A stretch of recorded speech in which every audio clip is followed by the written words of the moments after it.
بسم اللہ الرحمن الرحیم۔ محکمہ سراغ رسانی کے ڈائریکٹر جنرل اور عمران کے والد رحمان صاحب کے گھر کا ماحول آج کچھ عجیب سا تھا۔ اماں بھی زیادہ تر رحمان صاحب کے کمرے میں گھسے رہتی اور کسی مسئلے پر گرما گرم بحث چھڑی رہتی، مگر ان کی آوازیں اتنی بلند نہیں ہو پاتی تھی کہ کمرے کے دروازے پر کھڑی ہوئی سریا انہیں سن سکتی۔ وہ کئی دن سے اس چکر میں تھی کہ اسے اصل بات کا پتہ لگ جائے، لیکن ابھی تک اسے کامیابی نہ ہو پائی۔ اماں بھی نے بھی اسے کچھ نہیں بتایا تھا اور اس بات کا تو سوال ہی پیدا نہیں ہوتا تھا کہ رحمان صاحب سے کچھ معلوم ہو سکتا۔ اور اب سریا ہر وقت اماں بھی کی طاق میں رہتی تھی۔ جہاں وہ رحمان صاحب کے کمرے میں پہنچی اور سریا نے کمرے کے دروازے سے کان لگا لیے۔ کئی دنوں کی کوشش کے بعد وہ صرف اتنا اندازہ کر سکی کہ اماں بھی رحمان صاحب کو کسی کام کے لیے تیار کرنا چاہتے اور رحمان صاحب انکار کر رہے ہیں۔ لیکن ایک دن سریا نے رحمان صاحب کی آواز سنی۔ انہوں نے ایک طویل سانس لے کر کہا، اچھا بھائی میں ہارا، اب تم جو دل چاہے کرو، لیکن اول تو ایسا ہوگا نہیں، اور اگر ہو بھی گیا تو بعد میں تم پچھتاؤ گی۔ جواب میں اماں بھی نے جو کچھ کہا سریا اسے نہ سن سکی۔ پھر وہ دروازے کے قریب سے کھسک گئی، لیکن وہ الجھن میں ضرور پڑ گئی۔ آخر وہ کیا بات ہو سکتی ہے جس کے پورا ہونے کے بعد اماں بھی کے پچھتانے کے امکانات بھی تھے؟ سریا سوچتی رہی لیکن کچھ سمجھ میں نہ آیا اور آخر وہ پوچھے بیٹھی، اماں بھی آج کل آپ ڈیڈی سے کس قسم کی گفتگو میں مصروف ہیں؟ جب تجھے پتہ چلے گا تو خوشی سے اچھل پڑے گی، اماں بھی نے معنی خیز مسکراہٹ کے ساتھ کہا۔ اور اب ایک دوسری الجھن وہ کیا بات ہو سکتی ہے جو اس کے لیے بے انتہا مسرت کا باعث ہو؟ پھر عورتوں کی آمد و رفت شروع ہوئی، خود اماں بھی نے بھی باہر نکلنا شروع کیا، حالانکہ عموماً وہ گھر سے نہ نکلتی تھی۔ ان حالات میں وہ بات سریا کے لیے راز نہ رہ سکی۔ اسے علم ہو گیا کہ وہ سچ مچ خوشی سے اچھل پڑی، لیکن یہ خوشی بس چند لمحے کے لیے تھی۔ پھر اس کے چہرے پر غمناک سنجیدگی کا تاثر بھار، اور وہ ٹھنڈ یا سانس لے کر زیر لب بڑبڑائی، کاش ایسا ہو سکتا۔ ڈیڈی نے ٹھیک ہی کہا تھا، اگر ایسا ہو گیا تو اماں بھی کو پچھتانا پڑے گا۔ کئی روز تک عورتوں کی آمد و رفت کا سلسلہ جاری رہا۔ پھر ایک دن جب رحمان صاحب بھی گھر میں موجود تھے، عمران کو وہاں بلا لیا گیا۔ عمران اس اچانک طلبی پر کچھ بوکھلا گیا، کوٹھی پہنچا تو دالان میں اس کی عمر اسی غمزاد بہنوں نے گھیر لیا۔ ایک بولی بہت گلچھڑے اڑا لیے، دوسری نے کہا بہت مزے کر لیے، تیسری کا جملہ تھا اب پتہ چلے گا انہیں آٹے دال کا بھاؤ۔ میں اب بھی جانتا ہوں، عمران نے حماقت تعمیر سنجیدگی کے ساتھ بڑے اعتماد سے کہا، آٹا 6 آنے سیر ہے لیکن اچھا نہیں ملتا، اور دال 12 آنے سیر ہے، مگر نون تیل لکڑی کے چکر میں آپ اب تک نہیں پڑے ہیں، یہ کیا ہوتا ہے؟ عمران نے احمقانہ انداز میں پلکیں جھپکائی۔ اسی وقت سریا ادھر آ نکلی اور عمران بوکھلائے ہوئے انداز میں اسے جھک جھک کر سلام کرنے لگا۔ اماں بھی اور ڈیڈی آپ کے منتظر ہیں، سریا نے ہونٹ سکوڑ کر کہا۔ اچھا۔ عمران تیزی سے آگے بڑھ گیا۔ سریا اور دوسری بہنیں بھی عمران کے پیچھے پیچھے رحمان صاحب کے کمرے میں پہنچی، لیکن رحمان صاحب ہاتھ ہلا کر بولے، جاؤ تم کیوں آ گئیں؟ لڑکیاں چپ چاپ کمرے سے نکل گئیں، لیکن انہیں دروازے پر کان لگا کر گفتگو سننے سے کون روک سکتا تھا؟ اماں بھی نے عمران کی سینکڑوں بلائیں لے ڈالی، مگر رحمان صاحب دوسری طرف منہ پھیرے بیٹھے تھے۔ آداب ڈیڈی، عمران بولا۔ اب ہوش آیا سلام دعا کرنے کا۔ رحمان صاحب گھر آئے۔ جی ہاں میرا مطلب ہم، عمران نے بڑی مضبوطی سے ہونٹ بند کر لیے، چہرے پر حماقت کے ڈونگرے برس رہے تھے۔ بیٹھ جا بیٹا، اماں بھی نے بڑے پیار سے کہا۔ عمران سعادت مندانہ انداز میں سر جھکا کر بیٹھ گیا۔ اماں بھی پھر بولی، ایک ایسی خبر ہے کہ تو سن کر خوش ہو جائے گا۔ کیا میرا عقیقہ ہونے والا ہے؟ عمران پر مسرت لہجے میں چیخا۔ بدتمیز، رحمان بابا بولے۔ تم چپکے ہی بیٹھے رہو، اماں بھی نے منہ بگاڑ کر کہا، اتنے دن بعد تو وہ آیا اور اس مبارک موقع پر بھی غصہ تمہاری ناک پر دھرا ہے، اس لیے تو میں یہاں نہیں آتا، عمران نے بڑے مغموم انداز میں کہا۔ رحمان صاحب اسے قہر آلود نظروں سے گھور کر رہ گئے۔ دراصل اماں بھی عمران سے بولی، میں نے تیری شادی کی بات پکی کر لی ہے۔ کیا؟ عمران اس طرح اچھل پڑا جیسے غفلت میں اس کے سر پر کسی نے لٹھ رسید کر دیا، اور پھر وہ منہ کھولے بیٹھا پلکیں جھپکاتا رہا۔ اماں بھی مسکراتی ہوئی بولی، تیری شادی کے بعد سب ٹھیک ہو جائے گا، میں نے تیرے لیے چاند سے دلہن ڈھونڈی ہے۔ اماں بھی، عمران پھنسی آواز میں بولا، اس سے بہتر تو یہ تھا کہ آپ کوئی چاند سی گدھی ڈھونڈ لیتی، چاند سے لڑکیوں کو دیکھ کر مجھے وحشت ہوتی ہے اور دل چاہتا ہے کہ سیدھا ہنا لولو چلا جاؤں۔ دیکھا، رحمان صاحب بڑبڑائے، سن لی نالائق کی بات؟ پھر کہتی ہو کہ میں چپکا بیٹھا رہوں؟ ہاں تم چپکے ہی بیٹھے رہو، میں خود بات کر لوں گی، اماں بھی نے کہا، اور پھر عمران سے بولی، اب یہ شادی نہیں رک سکتی، بات پکی ہو چکی ہے، خان بہادر ہاشم کی لڑکی برجس کو میں نے پسند کر لیا ہے، مگر اماں بھی، مگر کچھ نہیں، اماں بھی نے آنکھیں نکالی، تجھے یہ شادی کرنا ہی پڑے گی۔ دوسرے ہی لمحے عمران اس پوزیشن میں آگے جیسے اچھل کر بھاگ نکلنے کا ارادہ کر رہا ہو۔ خبردار، رحمان صاحب نے اسے للکارا، تم یہاں سے بھاگ نہیں سکتے، اگر میں بھاگنا چاہوں تو مجھے کون روکے گا ڈیڈی؟ جواب میں عمران صاحب نے اپنے ملازمین کو آوازیں دینا شروع کر دی، ذرا سی دیر میں وہ سب جمع ہو گئے۔ عمران ایک خوش سی ہنسی ہنس کر رہ گیا۔ اتنے ہی آدمی کو اور بلوائیے ڈیڈی، اگر کوئی مجھے ہاتھ بھی لگا سکا تو میں ایک درجن لڑکیوں سے شادی کر لوں گا، اگر تم اپنی جگہ سے ہلے بھی تو تمہیں گولی مار دوں گا۔ دفعتاً اماں بھی چیخیں، یہ کیا شروع کر دیا تم باپ بیٹے نے؟ میں خودکشی کر لوں گی۔ ملازمین ہکا بکا کھڑے ہوئے تھے۔ اچانک ثریا چیختی ہوئی کمرے میں داخل ہوئی، ڈیڈی کیا آپ چاہتے ہیں کہ اماں بھی پر پھر دل کا دورہ پڑ جائے؟ رحمان صاحب نے اسے ہونہار نظر سے گھور کر دیکھا، پھر بولے جہنم میں جاؤ، اور پھر وہ پیر پٹکتے ہوئے وہاں سے چلے گئے۔ تم لوگ یہاں کیوں کھڑے ہو؟ ثریا ملازمین پر چڑھ دوڑی۔ ہاں جاؤ، عمران نے ہاتھ ہلاتے ہوئے کہا، ورنہ یہ ثریا تم لوگوں کی شادی بھی کرا ڈالے گی۔ ملازمین وہاں سے کھسک گئے۔ اماں بھی نے اب رونا بھی شروع کر دیا تھا، ساتھ ہی ساتھ وہ اپنے آپ کو کوستی بھی جا رہی تھی۔ اس سے اچھا تو یہ تھا کہ میں غارت ہی ہو جاتی، مر جاتی تو ان لوگوں کے کلیجوں میں ٹھنڈک پڑتی۔ مرے آپ کے دشمن، ثریا کہتی ان کے قریب بیٹھ گئی، آپ نے بھی ہاں مہاں کا چکر چلا دیا، اور یہ بھائی یہ شادی کر سکتے ہیں بھلا؟ ہاں تو اور کیا، عمران نے احمقانہ انداز میں سر ہلاتے ہوئے کہا، اگر کر سکتا تو اب تک 2-3 درجن بچوں کا باپ بن کر نوبل پرائز حاصل کر چکا ہوتا۔ دفعتاً اماں بھی نے اپنے پیر سے چپل نکالی اور عمران پر پل پڑی۔ رحمان صاحب کے چلے جانے کے بعد عمران کی دوسری بہنیں بھی کمرے میں آ گئی تھیں۔ انہوں نے اماں بھی کو روکنے کی کوشش کی، لیکن ثریا آنکھیں نکال کر بولی، اے تم سب الگ ہٹو۔ عمران پر بے بھاؤ کی پڑتی رہی اور وہ سعادت مندی سے سر جھکائے بیٹھا رہا۔ پھر جب اماں بھی کے دل کی بھڑاس نکل گئی تو چپل پھینک کر بیٹھ گئی اور پھر رونا شروع کر دیا۔ اماں بھی آپ کے ہاتھ دکھ گئے ہوں تو دبا دو۔ عمران معصومیت سے بولا، اللہ کرے تو مر جائے۔ اماں بھی پھٹ پڑی، پاپ کٹے، اگر یہ پیدا ہوتے ہی مر گیا ہوتا تو رو پیٹ کر صبر کر لیتی۔ ارے بھائی جان، ثریا دانت پیستے ہوئی بولی، کہہ کیوں نہیں دیتے کہ آپ کو یہ شادی منظور ہے؟ ثریا کی بچی، میں مر جاؤں گا۔ عمران نے بھی دانت پیستے ہوئے کہا، تجھے یہ شادی کرنا ہی پڑے گی۔ اماں بھی چیخیں، ورنہ میں خودکشی کر لوں گی، سمجھا؟ سمجھ گیا، عمران نے ٹھنڈی سانس لے کر کہا، اور کان کھول کے سن لے، شادی ہونے تک تو اس گھر سے قدم بھی نہیں نکالے گا۔ اچھا، عمران نے مردہ سے لہجے میں کہا۔ اماں بھی، ثریا بولی، آپ کے سامنے تو یہ ہاں میں ہاں ملا رہے ہیں، لیکن موقع ملتا ہی یہاں سے بھاگ نکلیں گے، آپ انہیں کسی کمرے میں بند کر دیجئے۔ خدا تجھے سمجھے ثریا، عمران نے دانت پیسے۔ ہاں یہ ٹھیک ہے، اماں بھی نے کہا، اور عمران سے بولی، چل۔ اماں بھی، میں کہیں نہیں جاؤں گا۔ عمران گھگایا، لیکن اس کی ایک بھی نہ چلی۔ اماں بھی اسے کان سے پکڑ کر ایک کمرے میں لے گئی اور پھر باہر آ کر دروازے میں تالا لگا دیا۔ کمرے میں قید ہونے سے پہلے عمران نے ثریا کا موقع دکھاتے ہوئے کہا تھا، اچھی بات ہے، میں تجھ سے سمجھوں گا، اگر تیری شادی کسی موچی سے نہ کرائی تو کچھ نہ کیا۔ جولی نے 11ویں مرتبہ عمران کو رنگ کیا اور جواب نہ ملنے پر سلسلہ منقطع کر کے کسی سوچ میں ڈوب گئی۔ کل سے اب تک عمران کو 11 مرتبہ فون پر مخاطب کرنے کی کوشش کی تھی، لیکن جواب نہ ملا۔ اب جولیا کو تشویش ہوئی، عمران کا اس طرح غائب ہو جانا حیرت انگیز تھا۔ کچھ سوچ کر اٹھی اور عمران کے گھر کی طرف روانہ ہو گئی، لیکن وہاں تالا پڑا تھا۔ وہ کہاں غائب تھا؟ جولیا بڑبڑاتی ہوئی وہاں سے لوٹی۔ راستے میں خیال آیا کہ ایکسٹو کو عمران کے غائب ہو جانے کی اطلاع کر دینا چاہیے۔ اسے اپنی گاڑی ایک ٹیلی فون بوتھ کے قریب کھڑی کی اور نیچے اتر کر بوتھ کی طرف بڑھی ہی تھی کہ اسے جوزف ایک طرف سے آتا دکھائی دیا اور وہ رک گئی۔ اس نے سوچا تھا کہ شاید جوزف ہی کو عمران کے بارے میں معلوم ہو۔ جوزف قریب آ گیا، وہ بہت خوش نظر آ رہا تھا۔ جولیا کو دیکھ کر ٹھٹکا، پھر دانت نکال دیے۔ کیا حال ہے مسی؟ ٹھیک ہے، جولیا نے کہا، پھر بولی، تمہارا باس آج کل کدھر غائب ہے؟ باس اور مس، ان کی شادی ہو رہی ہے۔ جولیا نے پرمسرت لہجے میں کہا، شادی؟ جولیا حیرت سے بولی، ہاں مس، مجھے بھی اتفاقاً پتہ لگ گیا، آج سلیمان مل گیا تھا راستے میں، اسی نے مجھے بتایا، اور اب میں باس سے ملنے جا رہا ہوں۔ مس میں آج بہت خوش ہوں۔ کیا بکواس ہے سلیمان، تمہیں بے وقوف بنایا ہوگا۔ نہیں مس، میں نے بعد میں باس کو بھی فون کیا تھا، انہوں نے بھی مجھے یہی بتایا ہے۔ او اچھا، جولیا کے منہ سے اتنا ہی نکل سکا۔ اچھا، میں اب چلتا ہوں۔ جوزف سلام کر کے آگے بڑھ گیا، لیکن جولیا نے تو شاید اس سے آخری جملے سنے ہی نہ تھے۔ وہ سکتے کے عالم میں کھڑی رہ گئی، اس کا دماغ سنسنانے لگا، اور سنسناہٹ میں جوزف کا جملہ گونج رہا تھا، مس ان کی شادی ہو رہی ہے۔ ہرگز نہیں، جولیا ہذیانی انداز میں چیخ پڑی۔ راہگیر ٹھنک کر اس کی طرف متوجہ ہو گئے، اور اب جولیا کو خیال آیا کہ وہ ایک بارونق شاہراہ پر کھڑی ہوئی ہے۔ کیا ہو گیا بہن؟ ایک عورت نے اس سے پوچھا۔ کچھ نہیں، جولیا کہہ کر اپنی گاڑی کی طرف بڑھی۔ ان کے قدم لڑکھڑا رہے تھے۔ ڈرائیونگ سیٹ پر بیٹھ کر اس نے انجن سٹارٹ کیا اور گاڑی چلا دی۔ وہ اندھا دھند ڈرائیو کر رہی تھی۔ ایک مرتبہ ایکسیڈنٹ ہوتے ہوتے بھی بچا، لیکن جولیا نے اب بھی رفتار کم نہ کی۔ غنیمت یہ ہوا کہ راستے میں کوئی ٹریفک سارجنٹ نہ ملا۔ اپنے گھر پہنچ کر اس نے فون پر رحمان صاحب کی کوٹھی کے نمبر ڈائل کیا۔ وہ جوزف سے ملی ہوئی تھی، اطلاع کی تصدیق یا تردید کرنا چاہتی تھی۔ دوسری طرف سے کسی ملازم نے ریسیور اٹھا لیا۔ جولیا اسی سے پوچھ بیٹھی اور جواب میں اسبات میں ملا۔ جولیا ریسیور رکھ کر اوندھے منہ بستر پر گر پڑی۔ اس کے ہونٹ لرز رہے تھے اور آنکھیں بند تھیں، پر اس کی بند آنکھوں سے آنسوؤں کے 2 قطرے گالوں پر ڈھلک آئے۔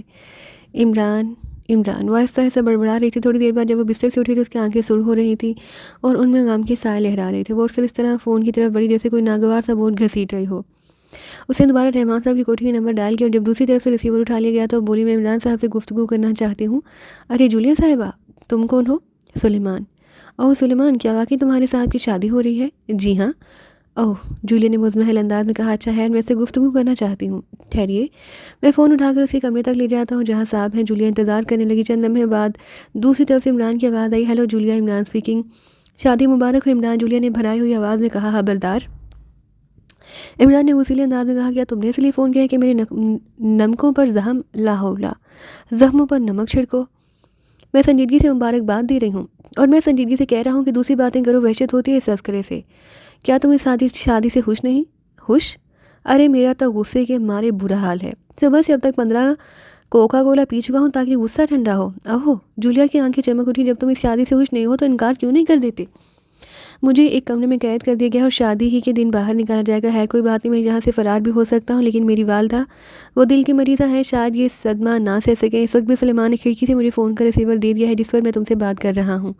اوہ، جولیا نے مردہ سے لہجے میں کہا، تو پھر کب ہو رہی ہے تمہاری شادی؟ ایک ہفتے کے اندر اندر بیڑا غرق ہو جانے کی توقع ہے، عمران نے ٹھنڈی سانس لے کر کہا۔ میں ایک بار پھر تمہیں مبارکباد دیتی ہوں، جولیا نے کہا، اور سلسلہ منقطع کرنے کے بعد وہ نڈھال ہو کر پھر بستر پر گر پڑی۔ یہ وہی جولیا تھی جسے بعض اوقات عمران کی صورت دیکھ کر غصہ آنے لگتا تھا۔ وہ اس کی بیٹوں کی باتوں پر بری طرح جلاتی تھی، بعض اوقات اسے مارنے تک کے لیے تیار ہو جاتی، اور آج اسی جولیا کے لیے عمران کی شادی کی خبر انتہائی تکلیف دہ ثابت ہوئی تھی۔ اسے ایسا محسوس ہو رہا تھا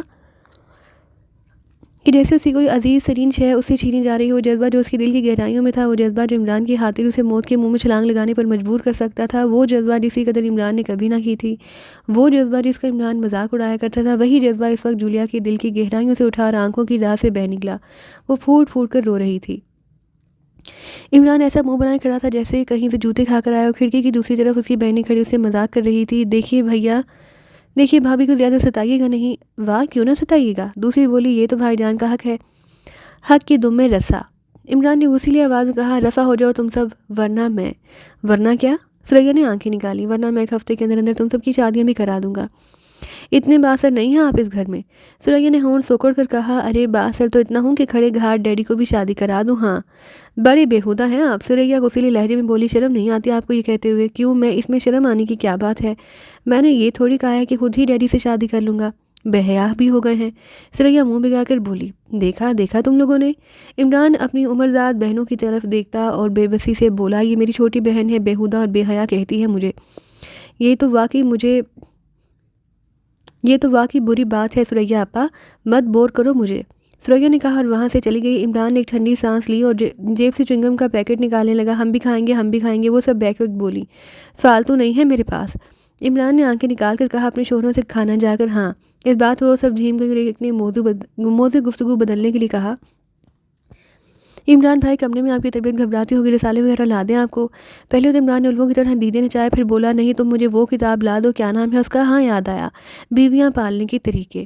اس بات پر وہ سب کھلکھلا کر ہنس پڑی اور ایک نے کہا، واہ، اس نام کی کوئی کتاب نہیں ہو سکتی، بھلا کبھی کہیں بیویاں پالی جاتی ہیں؟ اکثر حالات میں ایسا ہوتے دیکھا گیا ہے۔ کچھ دن ہوئے ایک بزرگ نے ایک 8 سالہ بچی، ارے عمران نے مضبوطی سے ہونٹ بند کر لی کیونکہ اس نے اماں بھی کو اس طرف آتے دیکھ لیا تھا۔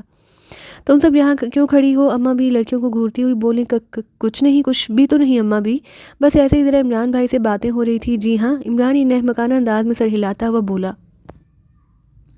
یہ سب مجھ سے کہہ رہی تھی کہ اماں بھی سے کہہ کر ہماری بھی شادی کرا دیجیے۔ ارے کیوں جھوٹ بول رہے ہیں آپ؟ ایک نے بوکلا کر کہا۔ جاؤ تم سب جاؤ، اماں بھی بولی۔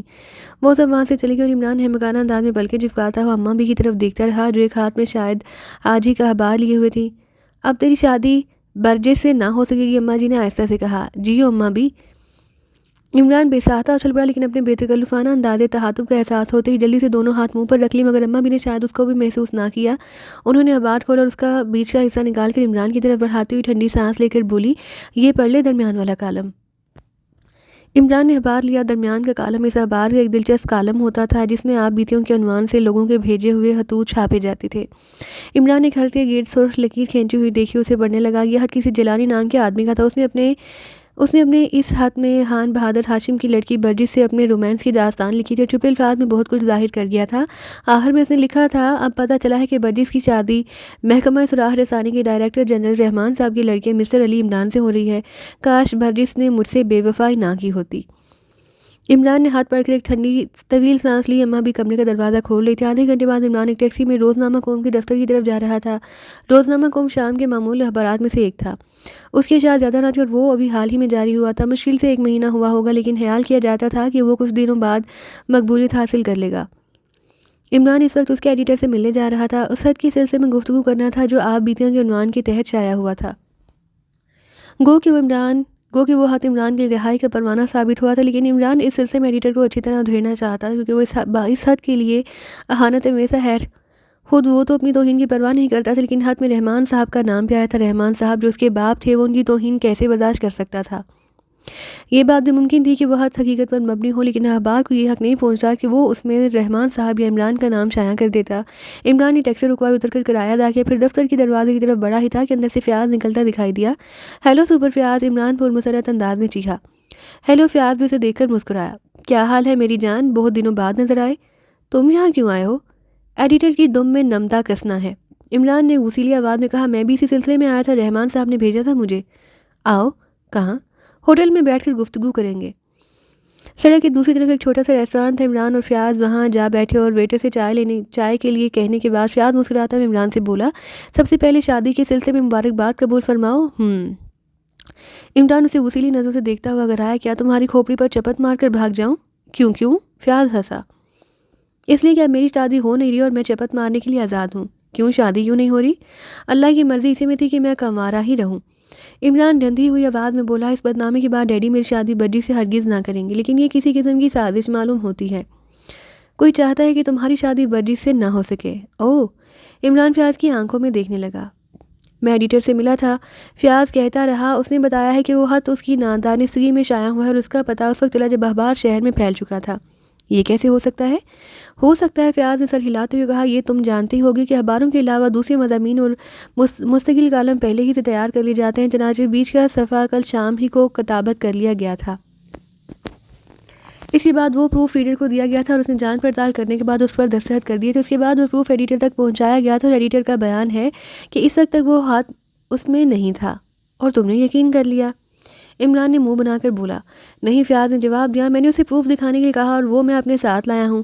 فیاض نے اپنی جیب سے پروف نکال کر عمران کو دکھایا۔ واقعی اس میں وہ خط نہیں تھا، باقی تمام چیزیں تو بالکل وہی تھی جو آج کے اخبار میں شائع ہوئی تھی، لیکن اس خط کی جگہ پر ایک دوسرا خط تھا۔ عمران نے سر ہلاتے ہوئے کہا، اس کا مطلب ہے کہ پروف ریڈنگ کے بعد کاپی میں تبدیلی کی گئی ہے اور ایسا کرنے والا کوئی پیسٹر ہی ہو سکتا ہے۔ نہیں، فیاض نے کہا، پروف ریڈنگ کے بعد تک وہ کاپی انچارج کی نظروں میں رہی اور پھر اس نے اس کاپی کو ایک کمرے میں رکھ کر اس میں تالا لگا دیا تھا۔ کاپی میں؟ عمران نے پلکیں جھپکائی۔ کمرے میں یار، فیاض نے منہ بنا کر کہا۔ اور اس کی چابی کس کے پاس تھی؟ خود انچارج کے پاس، فیاض نے جواب دیا۔ کل شام کو وہ سب لوگوں کے بعد اپنے گھر گیا اور آج صبح آ کر اس نے وہ پلیٹ میکر کے حوالے کر دی تھی اور مشین مین نے اسے چھاپ دیا تھا۔ اس کا مطلب ہے کہ وہ تبدیلی رات کو کسی وقت ہوئی۔ کیا انچارج کے جانے کے بعد دفتر میں کوئی نہیں تھا؟ نہیں، دفتر میں تالا لگا دیا گیا تھا اور باہر ایک پٹھان چوکیدار ہر وقت موجود رہتا ہے۔ عمران نے سوچتے ہوئے کہا، اس کا مطلب ہے کہ چوکیدار مشکوک ہو گیا؟ نہیں، ایڈیٹر نے اس پر بے انتہا اعتماد کا اظہار کیا ہے۔ تم نے اسے گفتگو کی تھی چوکیدار سے؟ ہاں، اس کا بیان ہے کہ رات کو وہاں کوئی نہیں آیا تھا۔ تم نے انچارج کو بھی ٹٹولا ہوگا، ظاہر ہے، لیکن وہ بھی اس میں ملوث نہیں معلوم ہوتا۔ عمران کچھ سوچنے لگا، پھر تھوڑی دیر بعد بڑبڑایا، فرشتے؟ وہ فرشتے ہی ہوں گے۔ کون؟ فیاض نے چونک کر کہا، وہی جنہوں نے یہ گڑبڑ کی۔ عمران سنجیدگی سے بولا، پٹھان چوکیدار پر ایڈیٹر کو اعتماد ہے اور ایڈیٹر تمہارا سالہ ہے، کیونکہ وہ تمہیں اس میں ملوث معلوم نہیں ہوتا، لہٰذا فرشتوں نے ہی ایسا آ کر کیا ہوگا۔ چلو چھٹی ہوئی یار، فیاض کہیں تمہیں گھاس نے تو نہیں کھا لیا؟ کیا مطلب؟ فیاض کے ماتھے پر بال پڑ گئے، لیکن عمران فوراً ہی کچھ نہ بولا کیونکہ ویٹر چائے لے آیا تھا۔ بناؤ۔ عمران ٹرے اس کی طرف کھسکاتا وہ بولا۔ فیاض چائے بنانے لگا، لیکن وہ اب بھی عمران کو گھور رہا تھا۔ ہاں، تو میں کہہ رہا تھا، عمران بولا، کہ اگر تمہیں گھاس نے نہ کھایا ہوتا تو اتنی بیوقوفی کی باتیں ہرگز نہ کرتے، کیونکہ آج کل کی گھاس کھانے والے تو بہت عقل مند ہوتے ہیں۔ کرشن چندر ہی کی گھاس کھانے والے کو لے لو، کتنی عظیم شخصیت تھی وہ بھی۔ بس کرنے لگی بے تو کی باتیں، فیاض نے منہ بنا کر کہا۔ یہ نہایت ہی تکدار باتیں ہیں، ڈائی میڈ فور۔ میرا مطلب ہے مائی ڈیئر سپر فیاض، بعض اوقات زبان بری طرح لڑکھڑا جاتی ہے۔ ہاں، تو میں یہ کہہ رہا تھا کہ اس معاملے میں یا تو چوکیدار کا ہاتھ ہے یا پھر انچارج کا۔ تیسری صورت میں ہم ایڈیٹر پر بھی شبہ کر سکتے ہیں، اس کا ہاتھ بھی ہو سکتا ہے اس معاملے میں۔ ممکن ہے کہ اس نے چوکیدار کو اپنے ساتھ ملا کر یہ حرکت کی ہو اور اسی لیے چوکیدار پر اپنے اعتماد کا اظہار کیا ہو۔ بہرحال میں دیکھوں گا کہ یہ کیا چکر چلا ہے۔ اور بتاؤ، ایڈیٹر سے کیا گفتگو ہوئی؟ اس نے وعدہ کیا ہے کہ کل کے اخبار میں اس حد کی تردید کر دے گا، لکھے گا کہ یہ حرکت خان بہادر ہاشم خان کے کسی دشمن نے کی ہے جو انہیں بدنام کرنا چاہتا ہے۔ اسے کوئی خاص فائدہ نہیں ہوگا، اس حد نے لوگوں کے ذہنوں پر جو اثر ڈالا ہوگا وہ اتنی آسانی سے زائل نہیں ہو سکتا۔ رحمان صاحب اس سلسلے میں بہت ہی برا فروختہ ہیں، شاید اس اخبار کا ڈکلیریشن ہی منسوخ کرا دیں۔ کیوں؟ میں نے انہیں ایسا کرنے سے روکوں گا؟ جب تک اصل معاملے کی تہہ تک نہ پہنچ جاؤں اخبار کو بند نہیں ہونا چاہیے۔ رحمان صاحب نے اس کیس کی تفتیش میرے سپرد کی ہے، تم بھی کرتے رہو، عمران نے بے پرواہی سے کہا۔ میرا ارادہ ہے کہ اس سلسلے میں خان بہادر ہاشم سے بھی گفتگو کروں، ضرور کروں۔ عمران کے لہجے میں اب بھی بے پرواہی تھی۔ تمہارا ارادہ کیا ہے؟ چلا کھینچنے کا ارادہ ہے، عمران نے سنجیدگی سے کہا۔ اللہ نے چاہا تو کچے دھاگے سے بندھا آئے گا مجرم میرا۔ فیاض ہنسنے لگا۔ چائے پی چکنے کے بعد وہ دونوں ریسٹورانٹ سے اٹھ گئے۔ اب تم کہاں جاؤ گے؟ عمران نے فیاض سے پوچھا۔ پہلے تو رحمان صاحب کے پاس جانا ہے رپورٹ دینے۔ اچھا تو پھر جاؤ۔ یہ کیوں پوچھا تم نے؟ سوچا تھا کہ تمہاری ہی کار میں گھر چلا جاؤں گا، لیکن ہمارے راستے مختلف ہیں، میں تمہیں چھوڑ دوں گا، نہیں میں ٹیکسی کر لوں گا، تم جاؤ۔ لیکن فیاض کی صلاح پر عمران کو اسی کار میں بیٹھنا ہی پڑا۔ فیاض نے اسے اس کے فلیٹ میں اتار دیا۔ عمران اوپر پہنچا، سلیمان وہی موجود تھا۔ دراصل رحمان صاحب کی کوٹھی سے چلتے وقت عمران نے اس کو ہدایت کر دی تھی کہ وہ واپس فلیٹ پہنچ جائے۔ عمران نے سب سے پہلے فون پر رحمان صاحب کو رنگ کیا۔ ڈیڈی، میں عمران بول رہا ہوں، کیا بات ہے؟ رحمان صاحب اپنے مخصوص اکھڑ لہجے میں بولے۔ عرض یہ کرنا تھا کہ اس اخبار کا ڈکلیریشن اگر منسوخ نہ کروایا جائے تو بہتر ہوگا۔ کیوں؟ مجھے تفتیش کرنے میں دشواری پیش آئے گی۔ آؤ تو تم اس سلسلے میں تفتیش کرنا چاہتے ہو؟ جی ہاں ڈیڈی، مجھے حیرت ہے۔ کیوں؟ کیا تم برجس کے کریکٹر کے بارے میں تفتیش کرو گے؟ نہیں ڈیڈی، بلکہ اس سلسلے میں کہ آپ اور خان بہادر صاحب کو بدنام کرنے کی سازش کس نے کی ہے۔ سازش؟ جی ہاں، غالباً فیاض آپ تک کبھی پہنچا نہیں، اس سے آپ کو حالات معلوم ہو جائیں گے۔ جی ہاں، یہ سازش ہی ہے، اور میں پتہ لگاؤں گا کہ وہ شخص کون ہے۔ حالات کیا ہیں جو مجھے فیاض سے معلوم ہوں گے؟ رحمان صاحب نے پوچھا، اور اب ان کے لہجے میں نرمی آ گئی تھی۔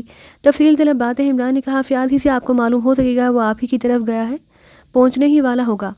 ابا ٹھہریے، میرا خیال ہے کہ پہلے آپ فیاض ہی سے بات کر لیجئے، میں آپ کو پھر فون کر لوں گا۔ تم کہاں سے بول رہے ہو؟ اپنے فلیٹ سے۔ کیوں؟ دراصل ڈیڈی، آپ کی کوٹھی کی آب و ہوا بڑی خراب ہے، وہاں رہ کر میں اپنے آپ کو چگت ہی نہیں بلکہ چگت کا لاحولہ، میرا مطلب ہے کہ جی ہاں، چگت محسوس کرنے لگا تھا اپنے آپ کو، اور باقی سب خیریت ہے، بس فضل تعالیٰ۔ رحمان صاحب غرائے اور پھر سلسلہ منقطع ہو گیا۔ عمران نے ریسیور رکھ کر سلیمان کو آواز دی، جو خلاف معمول پہلی ہی آواز پر دوڑا چلا آیا۔ کھانا کہاں ہے بے؟ عمران نے آنکھیں نکالی۔ اتنی جلدی کھانا کیسے پک جائے گا صاحب؟ 1 گھنٹہ ہوا ہے جب سے میں آیا ہوں۔ جلدی سے پکا جا کر۔ عمران دانت پیستا ہوا بولا، میری آنتیں الحمدللہ پڑھ رہی ہیں۔ الحمدللہ؟ ہائے، شاید میں کچھ غلط بول گیا ہوں۔ ابھی کیا ہے وہ؟ برکت اللہ، قل ہو اللہ، سلیمان نے تصحیح کی۔ اللہ تیرے ہونے والے بچوں کو جیتا رکھے، عمران خوش ہو کر بولا۔ ہاں تو میری آنتیں قل ہو اللہ پڑھ رہی ہیں۔ سلیمان چلا گیا۔ تھوڑی دیر کے بعد عمران نے پھر رحمان صاحب کو فون کیا۔ ڈیڈی، کیا آپ کو تفصیل معلوم ہو گئی ہے؟ ہاں، جواب ملا۔ فیاض اس وقت بھی موجود ہے، اور اب تم بتاؤ کیا چاہتے ہو؟ بیوی کے علاوہ سب کچھ، عمران نے مردہ سی آواز میں کہا۔ تمیز سے بات کرو۔ عرض صرف یہ کرنا تھا کہ اخبار کا ڈکلیریشن ہرگز منسوخ نہیں ہونا چاہیے۔ نہیں ہوگا؟ اور کچھ؟ کیا خان بہادر ہاشم سے آپ کی گفتگو ہوئی؟ بڑی تفصیلی گفتگو۔ ان کا بھی یہی خیال ہے کہ کسی نے اس شادی کو روکنے کے لیے یہ حرکت کی ہے، اور اب وہ بھی یہی چاہتے ہیں کہ اس آدمی کا پتہ چلایا جائے۔ میں آپ کا مطلب نہیں سمجھا ڈیڈی۔ شاید آپ نے تفتیش کے لیے فیاض کو مقرر کیا تھا۔ کیا مطلب؟ اب میں اس نجی معاملے کو سرکاری طور پر حل نہیں کروانا چاہتا، تم ہی اس کا پتہ لگانے کی کوشش کرو، لیکن مجھے رپورٹ برابر دیتے رہنا، اس کے علاوہ تم کوئی غیر ذمہ دارانہ حرکت نہیں کرو گے۔ میں آپ کا مطلب نہیں سمجھا ڈیڈی۔ احمقانہ حرکتیں نہیں کرتے پھرو گے، یہ مشکل ہے۔ عمران تشویشناک انداز میں بڑبڑایا۔ کیوں؟ رحمان صاحب غرائے۔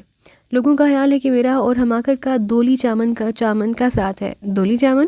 رحمان صاحب کے لہجے میں تحیر تھا۔ لا حول ولا قوت، آج زبان بار بار لڑکھڑا رہی ہے، شاید میں چولی دامن کہنا چاہتا تھا۔ بدتمیز، آواز آئی اور پھر سلسلہ منقطع ہو گیا۔ ریسیور رکھتے وقت عمران کے ہونٹوں پر شرارت آمیز سی مسکراہٹ تھی، لیکن کچھ سوچ کر اس نے بھی پھر ریسیور اٹھایا اور دوبارہ رحمان صاحب کے نمبر ڈائل کیے۔ دوسری طرف سے فوراً یہ جواب ملا تھا۔ عمران نے کہا، ڈیڈی کیا میں وقت ضرورت فیاض سے مدد حاصل کر سکوں گا؟ تم ایسا کر سکتے ہو، شکریہ۔ عمران نے سلسلہ منقطع کر دیا۔ دوسری صبح 6 بجے کے قریب عمران نے فیاض کو ٹیلی فون کیا۔ کیا بات ہے؟ فیاض جھنجھلا گیا، شاید اسے نیند سے اٹھ کر فون وصول کرنے پڑا تھا۔ بات یہ ہے پیارے کہ مجھے روزنامہ قوم کے دفتر کے سامنے ملو۔ کیوں؟ ایک کام ہے۔ کیا کام ہے؟ بس ایک کام ہے، تم مجھے اسی ریسٹورانٹ میں ملو جہاں کل بیٹھے تھے، تمہیں آدھے گھنٹے میں وہاں پہنچ جانا چاہیے۔ اور پھر عمران نے سلسلہ منقطع کر دیا۔ فیاض جب ریسٹورانٹ میں پہنچا تو بہت جلایا ہوا تھا۔ مجھے ناشتہ کیے بغیر آنا پڑا ہے، وہ بولا۔ اچھا ہوا، عمران نے بچوں کی طرح خوش ہو کر کہا۔ کیا مطلب؟ ایک آدھ وقت کا فاقہ صحت کے لیے بے حد مفید ہے۔ عمران نے سنجیدگی سے کہا۔ مجھے کیوں بلایا ہے؟ فیاض غرایا۔ یار کیا بتاؤں؟ عمران نے اپنی پیشانی پر ہاتھ مار کر کہا، شادی کے لیے نہ جانے کیا کیا کرنا پڑتا ہے۔ اب لڑکی والوں کا اصرار ہے کہ نکاح کے وقت 2 گواہوں میں سے ایک لازمی طور پر پریس لائن سے تعلق رکھتا ہو، اور ایسے آدمی کو ڈھونڈنے کا فرض میرے سپرد کیا گیا ہے۔ میں نے سوچا کہ چلو اسی آدمی کو لے لوں۔ کیا نام تھا تم نے اس کا جو انچارج ہے؟ افضل۔ کاہے کی فصل؟ عمران نے پلکیں جھپکائی۔ افضل؟ عمران غرایا۔ او اچھا۔ ہاں تو تم مجھے اس کا روح زیبا دکھا دو، پھر سب کچھ میں خود ہی ٹھیک کر لوں گا۔ یہاں سے دفتر کا دروازہ دکھائی دے رہا ہے، جب افضل یہاں پہنچے تو مجھے اس کے درشن کرا دینا، پھر تمہاری چھٹی۔ غالباً تم اس پر شک کر رہے ہو۔ شک؟ کیسا شک؟ عمران نے حیرت ظاہر کی۔ اماں فیاض، کیا تم نے اپنے کان کہیں گروی رکھ دیے ہیں؟ میں نے ابھی تم سے کہا کہ میں اسے اپنی شادی میں گواہ بنانا چاہتا ہوں۔ فیاض نے برا سا منہ بنا کر ویٹر کو قریب آنے کا اشارہ کیا، پھر اسے ناشتہ لانے کی ہدایت کرنے لگا۔ ویٹر کے جانے کے بعد عمران نے پرمسرت لہجے میں کہا، جیو میں نے ابھی ناشتہ نہیں کیا، میری جیب میں فالتو پیسے نہیں ہیں۔ فیاض منہ بنا کر بولا، ظاہر ہے ظاہر ہے۔ عمران نے سر ہلاتے ہوئے کہا، پھر پیسے جانور تو نہیں ہوتے جو پالتو ہوں؟ میں نے فالتو کہا تھا؟ اوہ، عمران مغموم لہجے میں بولا، آج شاید میرے کان بھی چھٹی پر گئے ہوئے ہیں۔ افضل کو فصل سمجھا اور فالتو کو پالتو۔ لا حول ولا قوت۔ تم دوسروں کو گدھا کیوں سمجھتے ہو؟ فیاض نے جھنجھلا کر کہا۔ دراصل عمران سنجیدگی سے بولا، ایک موقع پر کنفیوشس نے چچا غالب سے کہا تھا کہ دوسروں کو گدھا سمجھنا چاہیے، لہذا اگر میں ایسا کرتا ہوں تو غلط نہیں کرتا۔ اس جواب پر فیاض بھنا کر رہ گیا، لیکن کہتا کیا، جبکہ اس کے مد مقابل عمران تھا، شیطان کے کان کاٹنے والا عمران۔ اچھا، اب تم دفتر کے دروازے پر نظر رکھو، عمران نے کہا، کہیں ایسا نہ ہو کہ افضل اندر بھی چلا جائے اور ہم بیٹھے مچھر مارتے رہیں۔ اوفو، اس ہوٹل میں مچھر بہت ہے یار۔ فیاض، ان مچھروں کی آواز میں بڑی موسیقی ہوتی ہے، غالباً یہ تان سین کے زمانے میں نہ پائے جاتے ہوں گے، ورنہ انہیں کا طوطی بولتا۔ طوطی شاید طوطی کی مادہ کو کہتے ہیں۔ فیاض کچھ نہ بولا۔ ریسٹورانٹ کے دروازے سے سڑک کے اس پار روزنامے کے دفتر کا دروازہ دکھائی دے رہا تھا اور اب وہاں عام طرف شروع ہو چکی تھی۔ وہ دیکھو، اچانک فیاض بولا، وہ نیلی قمیض والا وہی ہے انچارج؟ عمران نے اس آدمی کو بڑے غور سے دیکھا جس کی طرف فیاض نے اشارہ کیا تھا۔ یہی ہے افضل۔ فیاض پھر بولا۔ عمران نے سر ہلا دیا۔ نیلی قمیض والا اب دفتر کے اندر جا چکا تھا۔ اسی وقت ویٹر ناشتے کا سامان لے آیا۔ اچھا دوست، شکریہ، عمران نے اٹھتے ہوئے کہا۔ فیاض نے اس سے چائے کے لیے بھی نہیں پوچھا، ویسے اگر پوچھتا بھی تو عمران اب وہاں نہ رکتا، وہ گھر سے ناشتہ کرنے کے بعد ہی چلا تھا۔ وہ ریسٹورانٹ سے باہر آ گیا، تھوڑے ہی فاصلے پر اس کی کار کھڑی تھی، وہ اس میں جا بیٹھا اور انجن سٹارٹ کر دی۔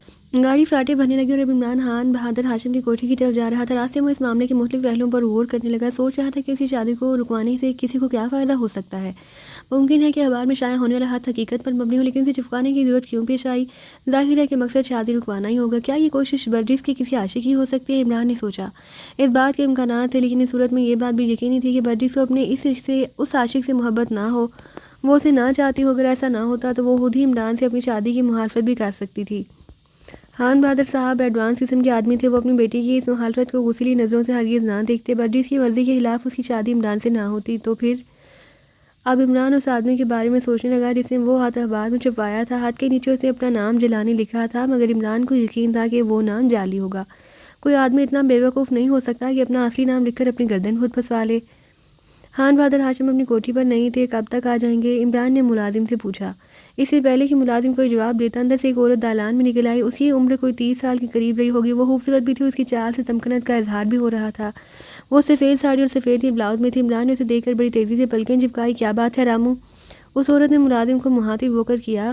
مجھے عمران ہکلایا۔ خان بہادر صاحب سے ملنا ہے۔ خان بہادر، عورت نے متحیرانہ لہجے میں کہا۔ میرا مطلب ہے کہ عمران جلدی سے بولا۔ خان عمران نے عمران کو سر سے پیر تک گھورا، پھر وہ بولی، وہ تو گھر پر موجود نہیں ہے، لیکن آپ کو ان سے کیا کام ہے؟ کیا میں آپ کی بات کا جواب دینے سے پہلے آپ سے آپ کے متعلق پوچھنے کی جسارت کر سکتا ہوں؟ میں خان بہادر صاحب کی لڑکی ہوں، برجس۔ عمران نے چونک کر پوچھا۔ جی نہیں، وہ میری چھوٹی بہن ہے، میرا نام نرجس ہے۔ اوہ۔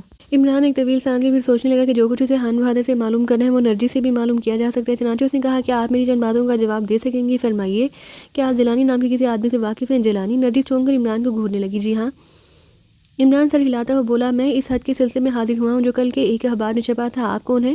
ایک پرائیویٹ سراغ رساں، لیکن ہمارے ملک میں تو پرائیویٹ سراغ رسانوں کے لیے کوئی جگہ نہیں، میں خود ہی اپنے لیے جگہ پیدا کر لیتا ہوں، مگر آپ اس سلسلے میں کیوں تحقیق کر رہے ہیں؟ دراصل میں عمران کا دوست ہوں، رحمان صاحب کے لڑکے کے۔ جی ہاں، انہوں نے یہ کام میرے سپرد کیا ہے، تو براہ کرم آپ ان سے جا کر کہہ دیں کہ خاموشی ہی مناسب رہے گی، لیکن میرا خیال ہے کہ خاموشی بڑی واہیات چیز ہے۔ کیا مطلب؟ میں اس کیس کی تفتیش ضرور کروں گا، براہ کرم آپ میری باتوں کا جواب دیتی رہی، میں آپ کے کسی سوال کا جواب نہیں دینا چاہتی۔ نرجس سے منہ بنا کر کہا۔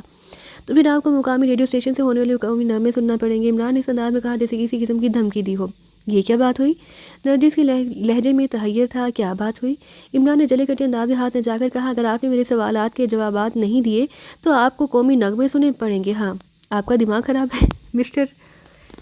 نرجس کو غصہ آ گیا۔ ہاں، عمران نے سر جھٹک کر کہا، قومی نغمے سن سن کر میرا دماغ خراب ہو چکا اور آپ کا بھی ہو جائے گا انشاءاللہ۔ رامو، اس آدمی کو دھکے دے کر یہاں سے نکال دو۔ نرجس نے عمران کی طرف انگلی اٹھا کر کہا۔ چلیے جناب، رامو نے عمران سے کہا، تشریف لے جائیے، ہم تشریف ساتھ نہیں لائے تھے، اس لیے لے کر جانے کا سوال ہی پیدا نہیں ہوتا۔ عمران نے بے پرواہی سے کہا، پھر نرجس سے بولا، ہاں تو محترم رامو. نرجس گھر آئی. دوسرے ہی لمحے رامو نے عمران کو دھکا دیا تھا. عمران دالان کی سیڑھیاں اترتا چلا گیا، پھر رکا اور پلٹ کر نرجس کو مکہ دکھایا اور اصیل انداز میں بولا، میں تم سے سمجھوں گا. بڑی آئی وہاں سے نرجس ورجی، صورت دیکھو تو سر پھٹکڑی برس رہی ہے. رامو پھر عمران کی طرف بڑھا تھا، لیکن اسے قریب پہنچنے سے پہلے عمران تیزی سے پھاٹک کی طرف بڑھتا چلا گیا. پھر وہ پھاٹک سے نکل کر چند ہی قدم آگے چلا ہوگا کہ پشت سے کسی نے اس کی چانے پر ہاتھ رکھا. عمران چونک کر مڑا. کیپٹن فیاض اپنے ہونٹوں پر ایک طنزیہ مسکراہٹ لیے سامنے کھڑا تھا. پھر وہ ٹھنڈی سانس لے کر بولا، بڑے بیابرو ہو کر تیری کوٹھی سے ہم نکلے. کوٹھی سے؟ عمران نے سر ہلا کر تصحیح کی. کوچا غلط کہا تم نے. بہرحال فیاض بدستور مسکرا رہا تھا. مجھے تم سے ہمدردی ہے. کیوں؟ تمہیں آن بہادر کی کوٹھی سے جو نکال دیا گیا؟ ہاں. عمران نے بڑی حقارت سے کہا، ارے مجھے تو بڑی بڑی کوٹھیوں سے نکالا گیا ہے. خان بہادر کی کوٹھی ان کے سامنے کیا حقیقت رکھتی ہے؟ فیاض بے ساختہ ہنس پڑا. لیکن تم یہاں کیسے؟ عمران نے اسے گھور کر کہا. اتفاقاً، فیاض نے کہا.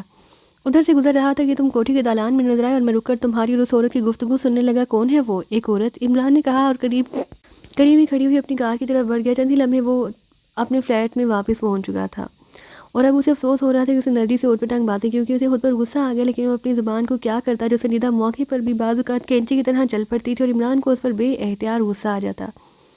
اگر اس وقت ایسا نہ ہوا ہوتا تو وہ نرجس سے کم از کم اتنا ہی معلوم کر لیتا کہ وہ اس معاملے کی تحقیق کیوں نہیں چاہتی، جبکہ وہ حد اس کی چھوٹی بہن اور خان بہادر صاحب کی بدنامی کا باعث بن چکا تھا. عمران سوچتا ہوا اپنے قریب پہنچ گیا. سلیمان سے معلوم ہوا کہ جولیا اور صفدر سے کئی بار فون کر چکے ہیں اور ایک مرتبہ ایکسٹرو والے فون کی گھنٹی بھی بجی تھی. عمران نے رحمان صاحب کو رنگ کیا. ہیلو، رحمان اسپیکنگ آواز آئی. عمران بول رہا ہوں ڈیڈی. کیا بات ہے؟ کیا خان بہادر صاحب اس معاملے کی تحقیق نہیں کروانا چاہتے؟ ایسی تو کوئی بات نہیں. تمہیں یہ خیال کیوں ہوا؟ بس ایسے ہی پوچھ لیا، عمران نے کہا. وہ رحمان صاحب کو اپنی اور نرجس کی گفتگو کے بارے میں نہیں بتانا چاہتا تھا. فون کیوں کیا تھا؟ رحمان صاحب نے سوال کیا. مجھے علم ہوا ہے کہ خان بہادر صاحب کی ایک اور لڑکی بھی ہے برجس کے علاوہ. ہاں نرجس، وہ بیوہ ہے. شادی کے 1 سال بعد ہی اس کا شوہر مر گیا تھا اور اس نے دوسری شادی نہ کی. 8 سال سے خان بہادر کے ساتھ ہی رہ رہی ہے. لیکن تم اس کے بارے میں کیوں پوچھ رہے ہو؟ یہ پھر بتاؤں گا، عمران نے کہا اور سلسلہ منقطع کر دیا. لیکن فوراً ہی اسے پھر ریسیور اٹھانا پڑا کیونکہ گھنٹی بج اٹھی تھی. ہیلو، عمران نے کہا. میں صفدر بول رہا ہوں. عمران صاحب، کئی بار آپ کو فون کر چکا ہوں. روز کیا کر، عمران نے پرمسرت لہجے میں کہا. اس طرح حکومت کو کوئی کافی فائدہ پہنچتا ہے.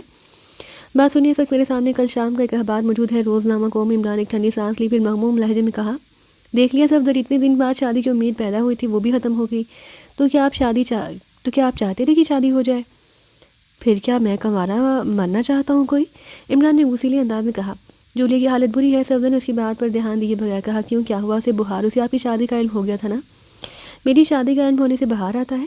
عمران نے احمقانہ انداز میں پوچھا. تب تو تمہیں بھی بخار آ گیا ہوگا. میری بات اور ہے، میں جولیا نہیں ہوں عمران صاحب. وہ آپ سے بےحد محبت کرتی ہے، وداؤٹ لائسنس. عمران نے دیدے نچاتے ہوئے کہا. دیکھیے عمران صاحب، اگر آپ اسی محبت کی قدر نہیں کر سکتے تو اس کا مضحکہ بھی نہ اڑایا کیجیے. آج میں اسے مل کر آیا ہوں. مجھے اس پر بڑا ترس آیا. اسے 103 درجے بخار تھا اور اس کی آنکھیں سرخ ہو رہی تھی. اوہ، عمران نے سنجیدگی سے کہا. میں اسے دیکھنے جاؤں گا. ابھی آپ نے ایک ایسی بات کی تھی جس سے ظاہر ہوتا ہے کہ اب آپ کی شادی نہیں ہو رہی. تم ٹھیک سمجھے ہو تو اس کی اطلاع جولیا کو دے دیجیے. تم خود ہی دے دینا. میں آپ سے برجس کے سلسلے میں بات کرنا چاہتا ہوں. کیا؟ اخبار میں چھپنے والا خط قطعی بے بنیاد ہے. یہ تم کیسے کہہ سکتے ہو؟ میں نے اکثر برجس کو دیکھا اور اس کے متعلق بہت کچھ جانتا ہوں. یعنی وہ لڑکی کچھ عجیب سا دماغ رکھتی ہے. میں نے اسے کبھی کسی مرد سے گفتگو کرتے ہوئے نہیں دیکھا. وہ بے انتہا خوبصورت لڑکی ہے، بہتر ہے، اس کی دوستی کی خواہش مند ہے، لیکن اس نے کبھی کسی کو لفٹ نہیں دی. مردوں سے اسے اللہ واسطے کا بیر ہے. وہ صرف لڑکیوں سے دوستی رکھتی ہے. پھر میں کیسے سمجھ لوں کہ وہ حد درست ہوگا؟ عمران بولا. صفدر، میں ان سے معلومات کے لیے شکر گزار ہوں. کیا آپ اس سلسلے میں تفتیش نہیں کریں گے؟ کر رہا ہوں. لیکن اگر آپ شادی نہیں کرنا چاہتے تو اس معاملے کی تحقیق میں آپ کے لیے نقصان دہ ثابت ہوگی. کیوں؟ جب برجس کی معصومیت ثابت ہو جائے گی تو شادی کا چرخا پھر چل پڑے گا. اسے روکنے کے لیے میں کچھ اور سوچوں گا، لیکن تفتیش کرنا ضروری ہے کیونکہ اخبار میں ڈیڈی کا نام بھی آیا تھا. کیا اخبار کے خلاف کچھ نہیں ہوا؟ بہت کچھ ہوتا، لیکن میں نے روک لیا. ویسے شاید آج ہی اخبار میں سب کی تردید شائع ہو جائے. اچھا، اب تم جولیا کو اطلاع دے دو، میں ایک کام سے جا رہا ہوں. عمران نے سلسلہ منقطع کر دیا، لیکن تیسرے پہر تک وہ گھر میں ہی رہا تھا. 4 بجے کے قریب اس نے باہر نکلنے کے لیے کپڑے تبدیل کیے. پھر دروازے کی طرف بڑھا ہی تھا کہ ایکسٹرو والے فون کی گھنٹی بج اٹھی.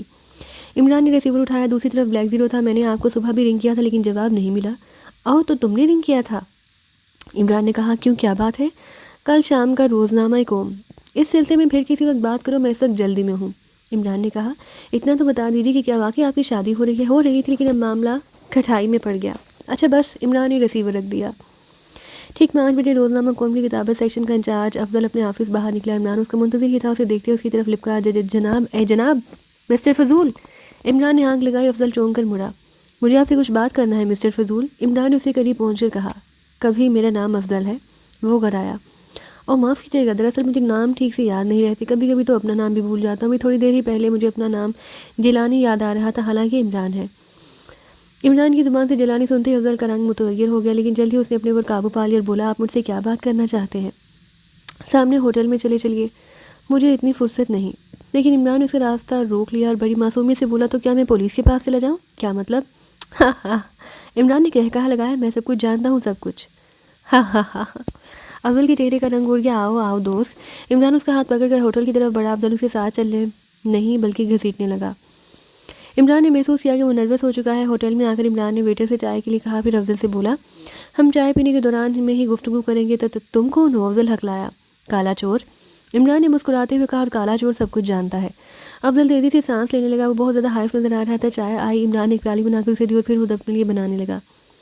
جب افضل نے چائے کی پیالی اٹھائی تو اس کا ہاتھ کانپ رہا تھا۔ ڈرو مت میرے دوست، عمران نے نرم لہجے میں کہا، میری ایک شرط ہے کہ اگر اسے پورا کر دو تو میں پولیس کے قریب بھی نہ پھٹکوں گا۔ بھلا مجھے پولیس سے کیا مل سکتا ہے؟ تم کیا جانتے ہو؟ جیلانی کے حد کے بارے میں سب کچھ۔ جیلانی، عمران نے کہا، اور اس کے لیے ثبوت بھی مہیا کر سکتا ہوں، لیکن اگر میری شرط پوری ہو جائے تو میں وہ ثبوت پولیس تک ہرگز نہیں پہنچاؤں گا۔ کیا شرط ہے تمہاری؟ صرف 500 روپے۔ 500 روپے؟ افضل نے مردہ سے لہجے میں کہا، ہاں عمران کو، اس وقت تمہارے پاس جو کچھ بھی ہو مجھے دے دو۔ اس وقت میرے پاس صرف 60 روپے ہیں۔ 50 مجھے ابھی دے دو، باقی کل تک دے دینا۔ لیکن تم اس وقت کے بارے میں کیا جانتے ہو؟ سب کچھ۔ کیا سب کچھ؟ اب یہ بھی بتانا پڑے گا؟ ہاں۔ کیا اس کے بغیر تم مجھے روپے نہیں دو گے؟ نہیں۔ تو سنو، عمران نے کہا، وہ تم ہی تھے جس نے وہ ہتھ بعد میں لگایا تھا، لیکن میں یہ بھی جانتا ہوں کہ اس سے تمہیں بس کچھ ہی روپوں کا فائدہ ہوا ہوگا۔ میں اس بات سے بھی واقف ہوں کہ وہ روپے تمہیں کس نے دیے تھے؟ کس نے دیے تھے؟ میں اسے اچھی طرح جانتا ہوں، اس کا نام بتاؤ۔ تم ہاں وہاں وقت ضائع کر رہے۔ عمران نے غصیلے لہجے میں کہا، اگر تم مجھے روپے نہیں دینا چاہتے تو میں چلا جاتا ہوں۔ پھر عمران کے انداز سے ایسا معلوم ہوا جیسے وہ سچ سچ ہی اٹھ جائے گا۔ ٹھہرو، افضل ہاتھ اٹھاتا بولا، مگر 500 کا مطالبہ؟ تم خود سوچو، میں صرف 150 کا ملازم ہوں، لیکن اس آدمی سے تمہیں صرف 150 نہیں ملے ہوں گے۔ آدمی سے؟ افضل بڑبڑایا۔ چند لمحے کچھ سوچتا رہا، پھر بولا، ٹھیک ہے، تم پولیس کے پاس جا سکتے ہو۔ کیا مطلب؟ میں تمہیں ایک پیسہ بھی دینے کے لیے تیار نہیں۔ تم بے شک پولیس کو بتا دو، لیکن صرف بتانے سے کیا ہوتا ہے؟ بغیر ثبوت کے کچھ بھی نہیں کیا جا سکتا۔ میرے پاس ثبوت بھی ہے۔ بکواس، افضل نے منہ بنا کر کہا۔ عمران الجھن میں پڑ گیا۔ افضل کے رویے کی اچانک تبدیلی سے حیران کن تھے۔ افضل نے چائے کا آخری گھونٹ لے کر پیالی رکھتے ہوئے کہا، اس چائے کے لیے شکریہ، اب میں چلتا ہوں۔ سنو، عمران آہستہ سے بولا، بیٹھے رہو، تمہیں بتانا پڑے گا کہ وہ تمہارے ذریعہ اخبار میں چھپانے والا کون تھا؟ کالا چور؟ افضل مسکرایا۔ اب وہ قطعی خوفزدہ نہیں تھا۔ سنو بے وقوف، عمران نے سخت لہجے میں کہا، کیا ہماری اس وقت کی گفتگو سے یہ ثابت نہیں ہو گیا کہ تم نے ہی وہ خط اخبار کی کاپی میں شامل کیا تھا؟ ہاں۔ افضل نے بے پرواہی سے کہا، لیکن یہ گفتگو کسی عدالت میں نہیں ہوئی تھی۔ عدالت میں بھی ہو سکتی ہے، حوب میں؟ افضل نے تمسخرانہ انداز میں کہا۔ تم اس بات کو مذاق نہ سمجھو، میری جیب میں ایک پاکی ٹیپ ریکارڈر موجود ہے جس نے اس گفتگو کو ریکارڈ کر لیا ہوگا، سمجھو میرے ننھے منھے بچے۔ یکلخت افضل کا رنگ پھیکا پڑ گیا۔ یہ دیکھو، عمران نے اپنی جیب سے ٹیپ ریکارڈر نکال کر اسے دکھایا، پھر جیب میں رکھ لیا۔ افضل نے کچھ بولنے کی کوشش کی اور تھوک نکل کر رہ گیا۔ میں پوری تیاری کے ساتھ آیا تھا میرے دوست، عمران نے کہا، میں جانتا تھا کہ آخر میں تم ثبوت ضرور مانگو گے کہ میں واقعی سب کچھ جانتا ہوں، اس لیے ٹیپ ریکارڈر ساتھ لے کر چلا تھا۔ اب بتاؤ وہ کون ہے جس نے تمہیں اس کام کے لیے روپیہ دیا تھا؟ میں اس کا نام نہیں جانتا، افضل نے بھرائی ہوئی آواز میں کہا۔ کیوں؟ وہ کبھی میرے سامنے نہیں آیا۔ اس بات کا ثبوت؟ میرے پاس وہ خط موجود ہے جو اسے مجھے بھیجا تھا۔ اس کے علاوہ میں تمہیں منی آرڈر کی رسید بھی دکھا سکتا ہوں۔ منی آرڈر کی رسید؟ ہاں، اس نے مجھے 500 روپے بھیجے تھے۔ اوہ! عمران اس کی آنکھوں میں دیکھنے لگا، شاید وہ اندازہ کرنا چاہتا تھا کہ افضل جھوٹ تو نہیں بول رہا۔ افضل نے سر جھکا لیا۔ اچھا، عمران نے طویل سانس لے کر کہا، لیکن وہ خط اور وہ منی آرڈر رسید کہاں ہے؟ گھر پر؟ افضل نے جواب دیا، آج رات کو میرے گھر آؤ، میں تمہیں دکھاؤں گا۔ ابھی کیوں نہ چلوں؟ ابھی میری بیوی ہوگی، میں اس کے سامنے وہ دونوں چیزیں نہیں نکال سکتا۔ اگر اس نے دیکھ لیا تو ضرور پوچھ بیٹھے گا۔ وہ بڑی شکی مزاج، اس کا خیال ہے کہ میں لڑکیوں کے چکر میں رہتا ہوں۔ خط نکالتا دیکھ کر شاید وہ یہی سمجھے کہ وہ خط کسی لڑکی کا ہے، لیکن رات کو میں اس وقت تک اسے کچھ دیکھ لے گھر سے ٹال دوں گا۔ تم 9 بجے وہاں آ جانا۔ عمران سوچنے لگا، کیا تمہارا تعلق پولیس سے ہے؟ نہیں، میں بس ایک بلیک میلر ہوں، دوسروں کی کمزوری سے فائدہ اٹھایا کرتا ہوں۔ آج شام کے اخبار میں پڑھا تھا کہ کل کے اخبار میں جیلانی کے نام سے جو خط شائع ہوا وہ ایک سازش کا نتیجہ تھا جس کا علم اخبار کے ایڈیٹر کو بھی نہیں ہو سکا۔ کاپی میں وہ خط بعد میں شامل کیا گیا تھا۔ یہ خط پڑھنے کے بعد میرے لیے فیصلہ کرنا مشکل نہیں تھا کہ اس معاملے میں تمہارا ہی ہاتھ ہو سکتا ہے۔ لہٰذا میں آ کر تم سے ملا اور اب میرے اس خیال کی تائید ہو چکی ہے۔ اچھا ٹھہرو، میں ابھی آیا۔ کہاں؟ ایک فون کروں گا؟ پولیس کو؟ افضل گھبرا گیا۔ ارے نہیں دوست، عمران نے اس کا شانہ تھپکتے ہوئے کہا، میں اپنے ایک جاننے والے کو فون کروں گا، اس سے مجھے ملاقات کری تھی، وہ میرا انتظار کر رہا ہوگا۔ میرا پتہ لکھ لو، پھر میں چلا جاؤں گا، اس کے بعد فون کرتے رہنا، نہیں تم بیٹھو کچھ اور باتیں کرنا ہے۔ عمران نے کہا اور پھر کرسی سے اٹھ گیا۔ ہوٹل ہی کی ایک دیوار میں پبلک فون بوتھ لگا تھا، وہاں سے عمران نے جوزف کو فون کیا۔ رانا پیلس میں مقیم تھا۔ شروع میں ہی وہ کچھ دن عمران کے ساتھ اس کے فلیٹ میں ہی رہا تھا، لیکن پھر اس کی اور سلیمان کی لڑائیوں سے تنگ آ کر عمران نے جوزف کو الگ کر دیا اور اب جوزف کا قیام مستقل طور پر رانا پیلس ہی میں تھا۔ عمران نے فون پر جوزف سے کہا فوراً کیفے شاہین میں آؤ، یہ چھوٹا سا ہوٹل مرفی روڈ پر روزنامہ قوم کے دفتر کے سامنے، یہاں پر میں ایک آدمی کے ساتھ موجود ہوں، تمہیں اس آدمی کی نگرانی کرنا ہوگی، سمجھ گیا بہت، 10 منٹ میں یہاں پہنچنے کی کوشش کروں گا۔ عمران نے کہا سلسلہ منقطع کر دیا۔ افضل بے چینی سے اپنی کرسی پر پہلو بدل رہا تھا۔ ہاں اب تم اپنا پتہ بتاؤ، عمران نے اسے قریب آ کر کہا۔ افضل نے اپنا پتہ نوٹ کرا دیا، لیکن اس کے بعد عمران نے اسے ادھر ادھر کی باتوں میں الجھائے رکھا، ہاں کے سوالات سے، اور جب جوزف وہاں پہنچ گیا تھا افضل کو جانے کی اجازت دی۔ اچھا تم اب جا سکتے ہو، میں ٹھیک 9 بجے تمہارے گھر آؤں گا۔ افضل اٹھ کر چلا گیا۔ جوزف اس کے پیچھے لگ گیا چکا تھا۔ عمران کچھ دیر وہیں بیٹھا رہا، پھر چائے کا بل ادا کر کے خود بھی ریسٹورانٹ سے نکل آیا۔ دراصل اسے افضل کے بیان پر مکمل یقین نہیں ہوا تھا، ورنہ وہ جوزف کو اس کے تعاقب میں نہ بھیجتا۔ اپنے گھر پہنچ کر عمران نے ٹیلی فون ڈائریکٹری میں خان بہادر ہاشم کے نمبر تلاش کیا، پھر انہیں رنگ کیا۔ ہیلو، کیا خان بہادر صاحب ہیں؟ میں بول رہا ہوں، ایک بھاری بھرکم آواز سنائی دی۔ کیا آپ 1 گھنٹے تک اپنے گھر میں ہی رہیں گے؟ کیوں، آپ کون صاحب ہیں؟ میں دراصل وہ آدمی جسے رحمان صاحب نے اس حد کے سلسلے میں تحقیق کرنے پر مقرر کیا ہے، اور میں آپ سے اسی سلسلے میں بات کرنا چاہتا ہوں۔ ارے اچھا، جی ہاں، میں اب گھر پر ہی رہوں گا، تو آپ کے پاس پہنچ رہا ہوں۔ عمران نے کہہ کر سلسلہ منقطع کر دیا۔ سلیمان کو بلا کر اسے بولا شاید تھوڑی دیر میں جوزف کا فون آئے، تم اسے کہہ دینا کہ وہ مجھے ان نمبروں پر رنگ کرے۔ عمران نے سلیمان کو خان بہادر ہاشم کے ٹیلی فون نمبر بتایا اور وہاں سے چل پڑا۔ خان بہادر ہاشم اس کے منتظر تھے۔ لڑکے، شاید میں نے تمہیں کہیں دیکھا ہے؟ دیکھا ہوگا، عمران نے بے پرواہی سے کہا، لیکن یہ بتائیے کہ آپ کی صاحبزادی گھر پر ہے؟ نہیں، وہ کہیں گئی ہوئی ہے۔ کیوں؟ ڈر لگتا ہے ان سے۔ عمران ٹھنڈی سانس لے کر بولا، وہ کیوں؟ میں آج صبح بھی یہاں آیا تھا، لیکن شاید آپ گھر پر نہیں تھے اور محترمہ نرجی سے مجھے دھکے دے کر یہاں سے نکلوا دیا۔ ارے تو وہ تم ہی تھے، مگر نرجی سے مجھے بتایا تھا کہ ایک پاگل سا آدمی یہاں گھس آیا تھا اور اس نے اوٹ پٹانگ باتیں شروع کر دی تھی۔ کیا میں چہرے سے پاگل معلوم ہوتا ہوں؟ عمران نے سادگی سے پوچھا۔ نہیں تو؟ خان بہادر کے منہ سے نکل گیا اور وہ کچھ حفیف سے ہو گئے۔ ہاں تو خیر، کہنے کا مطلب یہ تھا کہ کیا محترمہ نرجس کی خواہش ہے کہ اس معاملے کی تحقیق نہ ہو؟ ہاں، خان بہادر نے ٹھنڈی سانس لے کر کہا، اس کا خیال ہے کہ جو کچھ ہو گیا ہے اسے بھول جایا جائے، تحقیق مزید بدنامی کا باعث ہوگی۔ لیکن آپ ان سے متفق نہیں؟ ہاں، میں چاہتا ہوں کہ حقیقت کا پتہ لگایا جائے، یہ تو میں سوچ نہیں سکتا کہ ہاتھ جلانے ہی نے چھپوایا ہوگا۔ ہاں، تو کیا آپ اس نام کے کسی آدمی کو جانتے ہیں؟ بہت اچھی طرح، وہ کافی دن تک میرے ساتھ اسی کوٹھی میں رہا، وہ میرے ایک مرحوم دوست کا لڑکا ہے، اب سے 8 ماہ بیشتر وہ یہاں آیا تھا اور 2 مہینے تک یہاں رہنے کے بعد واپس چلا گیا۔ اس کا مستقل قیام رام گڑھ میں ہے، جہاں 1 ہفتے کے بعد اس کی شادی ہونے والی ہے۔ چند دن پہلے مجھے اس کا دعوت نامہ ملا۔ اوہ، عمران ہونٹ سیکڑ کر رہ گیا، یہ اطلاع اس کے لیے قطعی غیر متوقع تھی۔ اب تک وہ یہی سمجھتا رہا تھا کہ جیلانی کوئی فرضی نام ہوگا۔ ٹھہرو، خان بہادر نے اٹھتے ہوئے کہا، میرے پاس جیلانی کی ایک تصویر ہے، تمہیں لا کر دکھاتا ہوں۔ خان بہادر کی واپسی 5 منٹ بعد ہوئی۔ انہوں نے کیبنٹ سے آئی سی ایک تصویر عمران کو دی۔ یہ ایک خوبصورت اور جوان آدمی کی تصویر تھی، عمر 28 سال کے قریب رہی ہوگی، اور وہ ایک ایسا آدمی تھا کہ لڑکیوں سے ایک بار دیکھ کر شاید دوسری بار بھی دیکھنے پر مجبور ہو جاتی ہوں گی۔ اگر آپ اجازت دیں، عمران بولا، تو میں چند دن کے لیے یہ تصویر لے جاؤں، پھر واپس کر دوں گا۔ مجھے کوئی اعتراض نہیں۔ محترمہ برجس کہاں ہے؟ وہ بھی گئی ہے، تمہارے آنے سے چند منٹ پہلے یہیں تھی۔ خان بہادر نے جواب دیا، پھر بولے، کیا تم مجھ سے بھی کچھ معلوم کرنا چاہتے ہو؟ 2-1 سوال کرنا تھے، پھر کسی وقت صحیح۔ اس کے بعد شاید عمران اٹھنے کا ارادہ کر ہی رہا تھا کہ ملازم ڈرائنگ روم میں داخل ہوا۔ صاحب، اسے خان بہادر ہاشم سے کہا، ایک آدمی پر کسی مسٹر عمران کا پوچھ رہا ہے۔ میرا فون ہے؟ عمران نے اٹھتے ہوئے کہا۔ تم؟ خان بہادر نے حیرت سے کہا، تم عمران ہو، رحمان صاحب کے لڑکے؟ اوفو، جبھی تو میں سوچ رہا تھا کہ کہیں دیکھ چکا ہوں، میں نے تو تمہاری تصویر دیکھی تھی۔ میں فون پر گفتگو کرنا چاہتا ہوں، عمران نے کہا۔ آؤ۔ خان بہادر اسے خود دوسرے کمرے میں لے گئے۔ فون پر جوزف تھا۔ بوس، اس آدمی نے ایک ٹیلی فون بوتھ سے کسی کو فون کیا تھا اور پھر وہ سیدھا عامر گنج پہنچا تھا۔ اس کا داخلہ 385 نمبر کے مکان میں ہوا اور اب وہ وہیں ہے۔ اب مجھے کیا کرنا چاہیے؟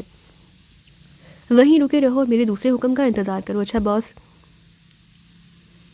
عمران نے ریسیور رکھ دیا۔ او بیٹے، خان بہادر جوشیلے انداز میں بولے، تم خود اس معاملے کی تحقیق کر رہے ہو، مجھے بڑی خوشی ہوئی۔ اب مجھے اجازت دیجیے، اور یہ چائے وغیرہ پیو۔ نہیں، اس وقت میں جلدی میں ہوں، کئی کام کرنے ہیں، پھر کسی وقت صحیح۔ خان بہادر کے گھر سے عمران سیدھا اپنے فلیٹ پہنچا اور سلیمان سے کھانے کے لیے کہا۔ کھانا کھا چکنے کے بعد اسے سلیمان کو جولیا کا نمبر بتایا اور بولا، اب اگر جوزف کا فون آئے تو یہ نمبر بتا دینا۔ اچھا صاحب، لیکن آپ اسے سمجھائیے کیوں، کیا ہوا؟ سالہ کہہ رہا تھا کہ آپ کی شادی میں گڑبڑ کرنے والا میں خود ہوں۔ آپ ذرا بتائیے، میں آپ کی شادی میں کیسے گڑبڑ کر سکتا ہوں اور مجھے اس سے کیا فائدہ پہنچے گا؟ اچھا، میں سمجھا دوں گا۔ ہاں سمجھا دیجیے، ورنہ کسی دن سالے کو مار کر کھوپڑی پلپلی کر دوں گا۔ ابے وہ باکسر ہے، میں بھی دھوبی پاٹ جانتا ہوں۔ سلیمان نے منہ بنا کر کہا۔ اچھا بھاگ یہاں سے، آیا بڑا دھوبی پاٹ کا بچہ۔ عمران آنکھیں نکال کر بولا۔ سلیمان چلا گیا۔ اس کے 10 منٹ بعد عمران نے فلیٹ چھوڑ دیا اور اب اس کی کار جولیا کے گھر کی طرف جا رہی تھی۔ جولیا کو دیکھ کر وہ سچ مچ حیران رہ گیا۔ 2 ہی دن میں اس کے چہرے پر زردی چھا گئی تھی اور آنکھوں کے گرد ہلکے پڑ گئے تھے۔ عمران نے کہا، ہائے جولیا، یہ کیا ہو گیا تمہیں؟ کچھ نہیں، ٹھیک ہوں، جولیا نے پھیکی پھیکی سی مسکراہٹ کے ساتھ کہا، صفدر سے معلوم ہو گیا تھا کہ تمہیں بخار ہو گیا تھا. ہاں لیکن اب بس ہلکی سی حرارت ہے، جولیا نے کہا. چند لمحے عمران کی آنکھوں میں دیکھتی رہی، پھر بولی، کیا تم جانتے ہو کہ میں بیمار کیوں ہو گئی تھی؟ پتہ نہیں، عمران ہکلایا. اس کی وجہ تم تھے عمران، صرف تمہاری شادی تھی میری بیماری کی وجہ. جولیا عمران کے سینے پر انگلی رکھ کر بولی، میری شادی؟ اس نے کیا کر دیا؟ کیا تمہارے سینے میں دل نہیں ہے عمران؟ جولیا نے یاس انگیز لہجے میں کہا. پتہ نہیں، ایکس رے کروا کر دیکھوں گا. جولیا نچلا ہونٹ دانتوں میں دبا کر اسے گھورنے لگی، پھر اس نے ایک سے اسکاری لے کر آنکھیں بند کر لیں. اچھا اب میں چلوں گا. عمران نے اٹھنے کی کوشش کی. ٹھہر جاؤ عمران. جولیا نے اس کا ہاتھ پکڑ لیا. تم کو دیکھ کر میری حالت کچھ سنبھل گئی ہے کیا؟ واہ، یہ کیسے ہو سکتا ہے؟ یہ ہو سکتا ہے عمران، یہ ہو سکتا ہے. جولیا نے ٹھنڈی سانس لے کر کہا، کاش تم نے کسی سے محبت کی ہوتی. محبت؟ ارے باپ رے! عمران اردو میں بڑبڑایا، پھر روحان سی آواز میں بولا، میرے اللہ رحم کر دے میرے حال پر، تم میرا مذاق اڑا رہے ہو؟ جولیا نے جھنجھلا کر کہا، نہیں جولیا، میں ذرا جلدی میں ہوں، اب مجھے جانے دو. عمران نے اپنا ہاتھ چھڑانے کی کوشش کی تو جو ابھی جولیا نے پکڑ رکھا تھا. جاؤ. جولیا نے ٹھنڈی سانس لے کر کہا اور اس کا ہاتھ چھوڑ دیا. اور پھر کسی وقت آؤں گا. عمران نے کہا. شکریہ عمران. جولیا کے گھر سے بھی نکل آیا. اب وہ عامر گنج کی طرف جا رہا تھا. عامر گنج ایک متوسط طبقے کی بستی تھی. افضل نے عمران کو وہیں کا پتہ بتایا تھا اور بعد میں عمران کو جوزف سے بھی اطلاع ملی تھی کہ افضل وہیں کے ایک مکان میں گیا ہے. 385 نمبر. افضل نے عمران کو اپنے مکان کا یہی نمبر بتایا تھا. عمران کی گاڑی عامر گنج کی طرف دوڑتی رہی. اب 9 بجنے میں چند منٹ باقی رہ گئے تھے. عامر گنج پہنچنے کے بعد عمران کو اپنی گاڑی سڑک پر ہی ایک جگہ چھوڑنا پڑی کیونکہ گلیوں میں اتنی وسعت نہیں تھی کہ ان میں کار چلائی جا سکے. یہاں ہر مکان پر نمبر پڑے ہوئے تھے. عمران نمبر دیکھتا ہوا ایک طرف چل پڑا. 385 نمبر کے عمران کے مکان کا دروازہ ایک تنگ اور تاریک سی گلی میں تھا لیکن جوزف وہاں نہیں تھا. عمران کچھ دیر اس کے متعلق سوچتا رہا، پھر زیر لب بڑبڑایا، کہاں مر گیا کمبخت. 9 بجنے میں چند سیکنڈ باقی رہ گئے تھے. عمران نے مکان کے دروازے پر دستک دی اور انتظار کرنے لگا. 2-3 منٹ گزر گئے لیکن کوئی دروازہ نہیں کھولنے آیا. اب عمران نے زور سے دروازے پر ہاتھ مارا. دوسرے ہی لمحے دروازے کا پٹ ایک زوردار آواز کے ساتھ کھل گیا. اندر سے دروازہ بند نہیں تھا. عمران نے سیٹی بجانے والے انداز میں ہونٹ سیکڑ لیے. چند لمحے کھڑا کچھ سوچتا رہا، پھر اندر داخل ہو گیا. ایک چھوٹا سا صحن تھا اور یہاں تاریکی ہی تھی. عمران نے تاروں کی مدھم سے روشنی میں اتنا ہی دیکھا کہ صحن کے بعد دالان تھا جس میں 2 کمروں کے دروازے نظر آ رہے تھے. ان میں ایک کھلا ہوا تھا لیکن اس میں بھی روشنی نہیں تھی. عمران کے لاشعور میں خطرے کا نیم بیدار سا احساس کلبلایا اور وہ چونک کر ادھر ادھر دیکھنے لگا مگر وہاں کوئی نہیں تھا. عمران 1 منٹ تک کھڑا کسی واقعے کے ظہور میں آنے کا انتظار کرتا رہا لیکن جب کچھ بھی نہ ہوا تو آہستہ آہستہ چلتا ہوا دالان میں پہنچا اور کھلے ہوئے دروازے والے کمرے کے سامنے رک گیا. اندر اتنی گہری تاریکی تھی کہ آنکھیں بے بس ہو کر رہ گئیں. عمران وہاں بھی 1 منٹ تک کھڑا رہا لیکن کوئی خاص بات نہ ہوئی. اب عمران محتاط قدموں سے چلتا ہوا اس کمرے میں داخل ہوا جس کے دروازے کھلے ہوئے تھے. اس کا خیال تھا کہ سوئچ بورڈ وغیرہ دیوار کے قریب ہی ہونا چاہیے، اس لیے وہ اندھیرے میں دیوار کو ٹٹولنے لگا. لیکن دوسرے لمحے اس نے محسوس کیا کہ وہ کسی آدمی کی ناک ٹٹول رہا ہے. پھر اس سے پہلے کہ عمران سنبھلتا خود اس کی ناک خطرے میں پڑ گئی. کسی کا بھرپور گھونسا پڑا. عمران کا ایک قدم پیچھے ہٹ گیا. اس وقت روشنی ہو گئی. پھر اچانک حملہ. وہ 5-6 تھے اور انہوں نے عمران پر چاروں طرف سے یلغار کر دی. خدا غارت کرے. عمران نے بوڑھیوں کے اسی انداز میں کوستے ہوئے ایک آدمی کے بازو پر منہ مارا اور اپنے دانت اسی گوشت میں اتار دی. وہ آدمی بلبلا اٹھا لیکن دوسرے ہی لمحے عمران بھی بلبلا اٹھا کیونکہ اس آدمی نے بھی عمران کے بازو کو نشانہ بنا لیا تھا. اب یہ اور بات ہے کہ بازو کی تکلیف پر سر میں ہونے والی تکلیف حاوی ہو گئی. کسی ٹھوس چیز کا بھرپور وار ہوتا ہوا کھوپڑی پر. ہائے عمران میں آنکھوں میں تارے. عمران بڑبڑاتا ہوا فرش پر ڈھیر ہو گیا. تاریکی ہوش میں آنے پر اس نے محسوس کیا کہ اس کے منہ پر پانی کے چھینٹے دیے جا رہے ہیں. چھینٹے دینے والی ایک لڑکی تھی. اس کی عمر 22 سال کے قریب گئی ہوگی. نکلتا ہوا قد اور بال انگریزی طرز پر کٹے ہوئے تھے. گورا چٹا رنگ اور نیلی آنکھیں. ہونٹ کچھ ابھرے سے تھے. تھوڑی میں ہلکا سا گڑا بھی تھا. عمران اچانک اٹھنے کی کوشش کی لیکن ناکام رہا. حرکت کرنے کی وجہ سے کھوپڑی کے پچھلے حصے میں ٹیس کی ایک شدید لہر اٹھی. عمران کے منہ سے کراہ نکل گئی. کیا زیادہ تکلیف ہے؟ لڑکی نرم لہجے میں بولی. اس کی آواز میں ایک عجیب سی کھنک تھی. جی ہاں. عمران ہکلایا. آپ کے سر کے پچھلے حصے میں زخم ہے. غالباً آپ کسی سے لڑنے گئے تھے. ٹھہریے میں یہاں ڈریسنگ کا سامان تلاش کرتی ہوں. ممکن ہے وہ موجود ہو. لڑکی اٹھ کر دوسرے کمرے میں چلی گئی. ابھی عمران نے دیکھا کہ وہ اسی کمرے میں ہے جہاں ان نامعلوم آدمی سے جھڑپ ہوئی تھی. عمران ایک طویل سانس لیا. اب وہ بھی فرش پر پڑا ہوا تھا. اسی وقت دوسرے کمرے سے ایک دروازہ کھلنے کی آواز آئی اور اس کے چند ہی منٹ بعد وہ لڑکی فرسٹ ایڈ باکس لیے ہوئے واپس لوٹی. خوش قسمتی سے یہ موجود تھا. وہ بولی. عمران پلکیں جھپکا کر رہ گیا. وہ سوچ رہا تھا کہ آخر یہ لڑکی کون ہے اور یہاں کیا کر رہی ہے. میرا سہارا لے کر اس کرسی پر بیٹھ جائیے. لڑکی نے کہا. شکریہ، میں ایسے ہی بیٹھ جاؤں گا. عمران اٹھ کر کرسی پر بیٹھ گیا. سر میں تکلیف تو ہوئی تھی لیکن عمران نے اسے ضبط کیا. لڑکی نے پانی سے اس کے زخم صاف کر کے ڈریسنگ کر دی. پھر کاغذ کا ایک چھوٹا سا پرچہ نکال کر عمران کو دیتی ہوئی بولی. میں جب یہاں آئی تھی تو آپ بے ہوش تھے اور آپ کی قمیض سے یہ پرچہ پن کیا ہوا تھا. عمران نے پرچے پر نظر ڈالی. انگریزی ٹائپ میں ایک مختصر تحریر تھی. اس چکر میں نہ پڑھو ورنہ لاش کا بھی پتہ نہ لگے گا. عمران پلکیں جھپکاتا ہوا لڑکی کی طرف دیکھنے لگا. آپ کون ہے؟ لڑکی نے آہستہ سے کہا. میں عمران ہوں. جی ہاں عمران. لڑکی چونک پڑی. عمران نے احمقانہ انداز میں سر ہلا دیا. رحمان صاحب کے لڑکے؟ لڑکی نے سوال کیا. عمران نے پھر سر ہلا دیا. او. لڑکی نے عمران کی آنکھوں میں دیکھتے ہوئے کہا. کیا آپ نے مجھے کبھی دیکھا ہے؟ اب عمران نے نفی میں سر ہلا دیا. میرا نام برجس ہے. لڑکی نے نظریں نیچے کرتے ہوئے کہا. اب عمران کے چونکنے کی باری تھی. برجس؟ وہ ہکلایا. آپ یہاں کیسے آئے؟ مجھے ایک خط ملا تھا، یہ دیکھیے. برجس نے دوبارہ ایک لفافہ نکالا اور اس میں سے ایک کاغذ نکال کر عمران کی طرف بڑھا دیا. اچانک عمران نے چونک کر کہا. ہمیں یہاں زیادہ دیر نہیں رکنا چاہیے. کیوں؟ برجس نے گھبرائے ہوئے انداز میں کہا. ہم کسی دوسرے کے مکان میں ہیں. چوری کا الزام بآسانی ہم پر لگایا جا سکتا ہے. آپ جائیے. اور آپ؟ میں چند منٹ بعد جاؤں گا. یہاں سے تلاشی لینا چاہتا ہوں یہاں کی. عمران نے کہا. لیکن ارے آپ جائیے تو. اور ایسا کیجیے کہ ریالٹو کلب میں میرا انتظار کیجیے. میں تھوڑی دیر میں وہاں پہنچوں گا. آپ سے کچھ باتیں کرنی ہیں. اچھا میں جاتی ہوں. برجس گھبرائی ہوئی وہاں سے چلی گئی اور اب عمران نے اطمینان کا سانس لیا. برجس کے قرب سے اسے وحشت ہو رہی تھی. بار بار اس کے ذہن میں آ رہا تھا کہ یہی وہ لڑکی ہے جو بحیثیت بیوی اس کے سر پر مسلط ہونے والی تھی. چند لمحے بعد عمران نے وہاں کی تلاشی لینا شروع کر دی.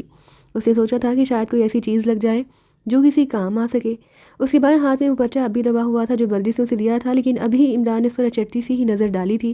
اس کمرے کی تلاش میں کچھ بھی نہ مل سکا اور پھر عمران دوسرے کمرے میں داخل ہوا جہاں سے برجس فرسٹ ایڈ باکس نکال کر لائی تھی. اس کمرے میں ایک پلنگ، ایک میز اور ایک کرسی کے علاوہ کچھ نہ تھا. گویا اگر کسی چیز کی تلاشی لی جا سکتی تو وہ میز تھی. غالباً برجس اسی میز کی دراز سے فرسٹ ایڈ باکس نکال لائی تھی کیونکہ عمران نے دراز کھلنے کی آواز سنی تھی. اس کمرے کا بلب جلا ہوا تھا جو شاید برجس نے ہی جلایا ہوگا. عمران نے میز کی دراز کھولی. اس میں کتابیں ٹھوسی ہوئی تھی. عمران نے ان کی تلاشی لینے کے بعد دوسری دراز کھولی. اس میں کئی رجسٹر بھرے ہوئے تھے. البتہ تیسری دراز خالی تھی اور برجس نے اسی میں سے فرسٹ ایڈ باکس نکالا ہوگا. دفاتر عمران کسی خیال کے تحت چونک پڑا. کچھ دیر کسی خیال میں کھویا رہا، پھر اس کی آنکھیں چمک اٹھیں. ایک نیا مما وہ زیر لب میں بڑھایا اور پھر اس کمرے سے نکل آیا.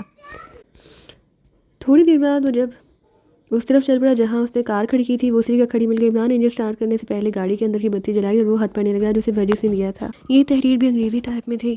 نادان برجس، ٹھیک 9:32 پر اس پتے پر آؤ. 385 عامر گنج. اگر تم نہ پہنچی تو وہ تصویر تمہارے والد تک پہنچا دی جائیں گی اور یہ تم سمجھ ہی گئی ہوگی کہ میں کون ہوں. ہاتھ پڑھ کر عمران نے اپنے محسوس انداز میں دیدی نچائے اور کار کا انجن سٹارٹ کر دیا. اس حد سے یہ بات ظاہر ہوئی تھی کہ کوئی نامعلوم شخص برجس کو بلیک میل بھی کر رہا ہے. لیکن وہ تصویریں کیسے جن کی بنا پر برجس بلیک میل ہو رہی ہے؟ کچھ دیر دور چلنے کے بعد عمران نے ایک ٹیلی فون بوتھ کے سامنے گاڑی روکی اور نیچے اترا. ٹیلی فون بوتھ پر پہنچ کر اس نے اپنے فلیٹ کے نمبر ڈائل کیے ہوئے تھے. ہیلو. دوسری طرف سے سلیمان کی آواز آئی. عمران بول رہا ہوں. جوزف نے فون تو نہیں کیا تھا صاحب؟ اچھا دیکھو اب اگر اس کا فون آئے تو اسے کہنا کہ فلیٹ پر آ کر میرا انتظار کرے. میں 1-1.5 گھنٹے میں آ جاؤں گا. بہت اچھا صاحب. عمران سلسلہ منقطع کر کے بوتھ سے باہر آ گیا. تھوڑی ہی دیر بعد اس کی گاڑی ریالٹو کلب کی طرف دوڑی جا رہی تھی اور وہ افضل کے متعلق سوچ رہا تھا. جن آدمی نے اس پر حملہ کیا تھا ان میں افضل نہیں تھا. پھر وہ کہاں غائب ہو گیا؟ جوزف سے ملنے کے بعد ہی کچھ معلوم ہونے کی توقع تھی. 11 بجے کے قریب عمران نے اپنی گاڑی ریالٹو کلب کے پارکنگ شیڈ میں کھڑی کی اور اتر کر کلب میں داخل ہوا. برجس سے گفتگو کرنا ضروری تھا ورنہ عمران اس سے دور ہی رہنا اچھا سمجھتا. برجس منتظر ملی. کیا رہا؟ اس نے چھوٹتے ہی پوچھا. کاہے کو؟ عمران نے پلکیں جھپکائی. آپ وہاں تلاشی لینے کے لیے گئے تھے نا؟ وہ کچھ نہیں. عمران نے جھیمپے انداز میں کہا. وہ دراصل مجھے اس وقت بھوک لگ رہی تھی. میں نے سوچا کہ اگر مرغی کے 2-4 انڈے مل گئے تو تل کر کھا لوں گا، مگر شاید مکاندار کو انڈے پسند نہیں. ایک انڈا بھی نہیں ملا. برجس حیرت سے منہ کھولے عمران کی طرف دیکھ رہی تھی. خیر چھوڑیے اس تذکرے کو. عمران بولا. میرا خیال ہے کہ آپ نے چائے وغیرہ سے شوگر کر لیا ہوگا. میں چائے پسند نہیں کرتی تو ٹھنڈا. میں نے اورنج اسکواش پی لیا تھا. برجس نے کہا. آپ کیا پئیں گے؟ جو کا ستو. عمران نے بڑی سنجیدگی سے کہا. جو کا ستو؟ برجس ہنس پڑی. وہ تو یہاں نہیں ملے گا. تب میں صبر کر لوں گا، کچھ نہیں پیوں گا. عمران نے مغموم لہجے میں کہا. آپ دلچسپ آدمی ہیں. ہاں تو برجس صاحبہ. عمران نے اچانک کہا. جیلانی صاحب کے متعلق آپ کا کیا خیال ہے؟ جیلانی صاحب؟ برجس نے زیر لب بڑبڑاتے ہوئے سر جھکا لیا. چند لمحے کچھ سوچنے کے بعد بولی. کیا ایسا نہیں ہو سکتا عمران صاحب کہ آپ اس معاملے کی تفتیش نہ کریں؟ جی؟ عمران نے حیرت سے کہا. آپ بھی یہی چاہتے ہیں؟ جی ہاں. برجس نے آہستہ سے کہا. کیونکہ تفتیش کے بعد میری شادی آپ سے نہ ہو سکے گی. میں سمجھا نہیں. عمران ہکلایا. آپ اس خط کو کیا سمجھتے ہیں؟ کس خط کو؟ جو اخبار میں چھپا تھا. بکواس. عمران نے کہا. کسی نے آپ کو بدنام کرنے کی کوشش کی ہے، حقیقت یہ نہیں. کیا؟ عمران اچھل پڑا. تو اس خط کی تحریر غلط تھی؟ ایک حد تک غلط بھی ہے. عمران اس طرح دم سادھے بیٹھا تھا جیسے سکتا ہو گیا ہو. چند لمحے کی خاموشی کے بعد برجس نے پھر کہنا شروع کیا. وہ رات مجھے اس طرح یاد ہے جیسے کل ہی کی بات ہو. میں پکچر دیکھنے جا رہی تھی. جیلانی بھی ساتھ چلنے کی خواہش ظاہر کی. میں انکار کر دیتی لیکن ڈیڈی سامنے ہی بیٹھے تھے اس لیے مجھے چپ ہو جانا پڑا. وہ میرے ساتھ چل پڑا. وہ خود ہی کار ڈرائیو کر رہا تھا. مگر ٹھہریے، میں نے آپ کو یہ تو بتایا ہی نہیں کہ جیلانی کون ہے. مجھے اس کا علم ہے، آپ آگے کہیے۔ عمران کی آواز بڑھائی ہوئی تھی۔ آپ کو کیسے معلوم ہوا؟ ہان بہادر صاحب سے معلوم ہوا تھا۔ وہ اچھا، ہاں تو میں کہہ رہی تھی کہ وہ میرے ساتھ چل پڑا۔ یہاں پر میں آپ کو بتا دوں کہ اگر کوئی بات میری مرضی کے خلاف ہو اور میں اسے کرنے پر مجبور ہو جاؤں تو میرے سر میں درد ہو جاتا ہے۔ اس رات بھی ایسا ہی ہوا۔ میں بار بار اپنی پیشانی رگڑنے لگی۔ اس نے وجہ پوچھی تو میرے منہ سے نکل گیا کہ میں سر میں درد ہو رہا ہے۔ اس نے اپنی جیب سے چند ٹیبلٹ نکال کر مجھے دی اور انہیں کھانے کے لیے کہا۔ پھر وہ گولی کھاتے ہی مجھ پر غنودگی طاری ہو گئی۔ مجھے کسی بات کا ہوش نہ رہا، شاید میں بے ہوش ہو گئی تھی۔ دوبارہ آنکھ کھلنے پر میں نے اپنے آپ کو ایک کمرے میں پایا جو ہل رہا تھا۔ بعد میں ہوا کہ وہ ایک لانچ کا کین ہے۔ جیلانی سامنے کی کرسی پر بیٹھا سگریٹ کی کش لے رہا تھا، مگر اب کیا ہو سکتا تھا؟ بعد میں معلوم ہوا کہ وہ لالے جیلانی نے کرائے پر حاصل کی تھی لانچ۔ رانی گھاٹ پر ایک پرائیویٹ فرم ہے جو لانچیں کرائے پر دیتی ہے۔ عمران نے چند لمحے کچھ سوچنے کے بعد کہا، اس فرم کا مالک کون ہے؟ ناگر نام کا کوئی آدمی ہے؟ ناگر؟ عمران نے آہستہ سے دہرایا۔ جی، ورجس نے کہا۔ اور اس واقعے کے کچھ دن بعد مجھے بلیک میل بھی کیا جانے لگا۔ مجھے چند ایسی تصویریں بھیجی گئیں جن میں جیلانی اور میں بہت قریب تھے۔ اس کے بعد سے میں آج تک بلیک میل ہوتی رہی ہوں۔ آپ نے وہ خط پڑھ ہی لیا ہوگا جو میں نے آپ کو اس مکان میں دیا تھا۔ ہاں، عمران نے کہا، لیکن اس بلیک میلر نے آپ کو وہاں کیوں بھیجا تھا؟ شاید اس لیے کہ آپ کو ایک ہمدرد کی ضرورت تھی۔ مجھے یہ نہ چاہتے ہوں کہ آپ وہیں پڑے رہیں۔ عمران صاحب، میں نے آپ کو ہر بات تفصیل سے بتا دی۔ میں کسی کو دھوکے میں رکھنا پسند نہیں کرتی۔ اب چاہے آپ میرے اوپر تھوکنا بھی پسند نہ کریں، لیکن بہرحال میرا ضمیر مطمئن ہے۔ آپ اس بلیک میلر سے واقف نہیں۔ بلیک میلنگ کا سلسلہ کب سے شروع ہوا تھا؟ جیلانی کے یہاں سے جانے کے بعد یا اس کے جانے کے بعد ہی شروع ہوا تھا؟ کیا بلیک میلر جیلانی ہو سکتا ہے؟ میرا خیال ہے کہ نہیں۔ کیوں؟ جیلانی خود بھی ایک لکھ پتی آدمی ہے۔ عمران کچھ سوچنے لگا۔ میں ہمیشہ مردوں سے دور رہنے کی کوشش کرتی رہی ہوں۔ جیلانی کے ساتھ بھی میرا رویہ کبھی اچھا نہیں رہا۔ ایک مرتبہ جیلانی نے مجھ سے کہا تھا کہ بہت ضدی آدمی اور جس چیز کو چاہتا ہے حاصل کر کے رہتا ہے، اور آخرکار اس نے ایسا کر دکھایا۔ عمران بدستور کچھ سوچ رہا تھا۔ آپ اس مکان میں کیا کرنے گئے تھے؟ ورجس نے پوچھا۔ مجھے وہاں ایک ایسے آدمی سے ملنا تھا جو مجھے بہت کچھ بتاتا، لیکن اچھا ورجس صاحبہ، اب میں چلوں؟ آپ نے اس سلسلے میں اب تک کیا معلوم کیا؟ فی الحال تو کچھ نہیں، عمران نے ٹھنڈی سانس لے کر کہا۔ کیا میں امید رکھوں کہ اس وقت میں نے اپنا راز جو آپ پر ظاہر کیا ہے وہ افشا نہیں ہوگا؟ آپ مطمئن رہیں۔ جوزف عمران کا منتظر تھا۔ وہ اسے دیکھتے ہی چیخا، تم کہاں تھے باس؟ اب آئے ہو رات کے 12 بجے تو پھر؟ عمران نے آنکھیں نکالی۔ اب تک تو سب کچھ راکھ ہو گیا ہوگا۔ کیا بات ہوئی؟ وہ کار سمیت کھڈ میں گر گیا۔ ابے پوری بات بتا۔ عمران دہاڑا۔ تیرا ہونے والا بیٹا کھڈ میں گر گیا۔ ہولی فادر، مجھے بیٹوں سے محروم رکھے؟ جوزف نے اپنی سینے کراس بناتے ہوئے کہا۔ بات نہیں بتائے گا؟ عمران پھر دہاڑا۔ تم تو ہاں ناراض ہو رہے ہو باس۔ جوزف نے دانت نکال کر کہا۔ اچھا سنو، میں نے فون پر تمہیں اطلاع دینے کے بعد پھر اس مکان کی نگرانی شروع کر دی تھی۔ 8:30 بجے ایک نوجوان کار موٹر وہاں آیا اور مکان کے اندر چلا گیا۔ پھر 10 منٹ بعد باہر آیا تو وہ آدمی بھی اس کے ساتھ تھا۔ ان دونوں میں کیا باتیں ہوئی مجھے نہیں معلوم۔ بس پھر وہ آدمی اس لڑکی کے موٹر میں بیٹھ کر وہاں سے روانہ ہو گیا۔ اور وہ لڑکا؟ مجھے نہیں پتا کہ وہ کہاں گیا۔ میں تو اس آدمی کے تعاقب میں چلا گیا تھا۔ اس کی کار شہر سے نکل کر ایک ویران راستے پر ہوئی۔ میں برابر اس کا تعاقب کر رہا تھا اور اس کی کار کی رفتار بڑھتی چلی جا رہی۔ پھر اچانک شاید وہ اس کے قابو میں نہ رہ گئی، پتلی سی سڑک پر لہرائی، پھر ایک کھڈ میں جا گری۔ اس میں آگ لگ گئی تھی۔ بس پھر میں وہاں سے لوٹ آیا۔ تمہیں فون کیا لیکن تم نہیں ملے۔ دوبارہ فون کیا تو سلیمان نے مجھے بلا لیا۔ اچھا اب جاؤ۔ عمران نے ہاتھ ہلا کر کہا۔ پولیس کو اس حادثے کی اطلاع دی تھی؟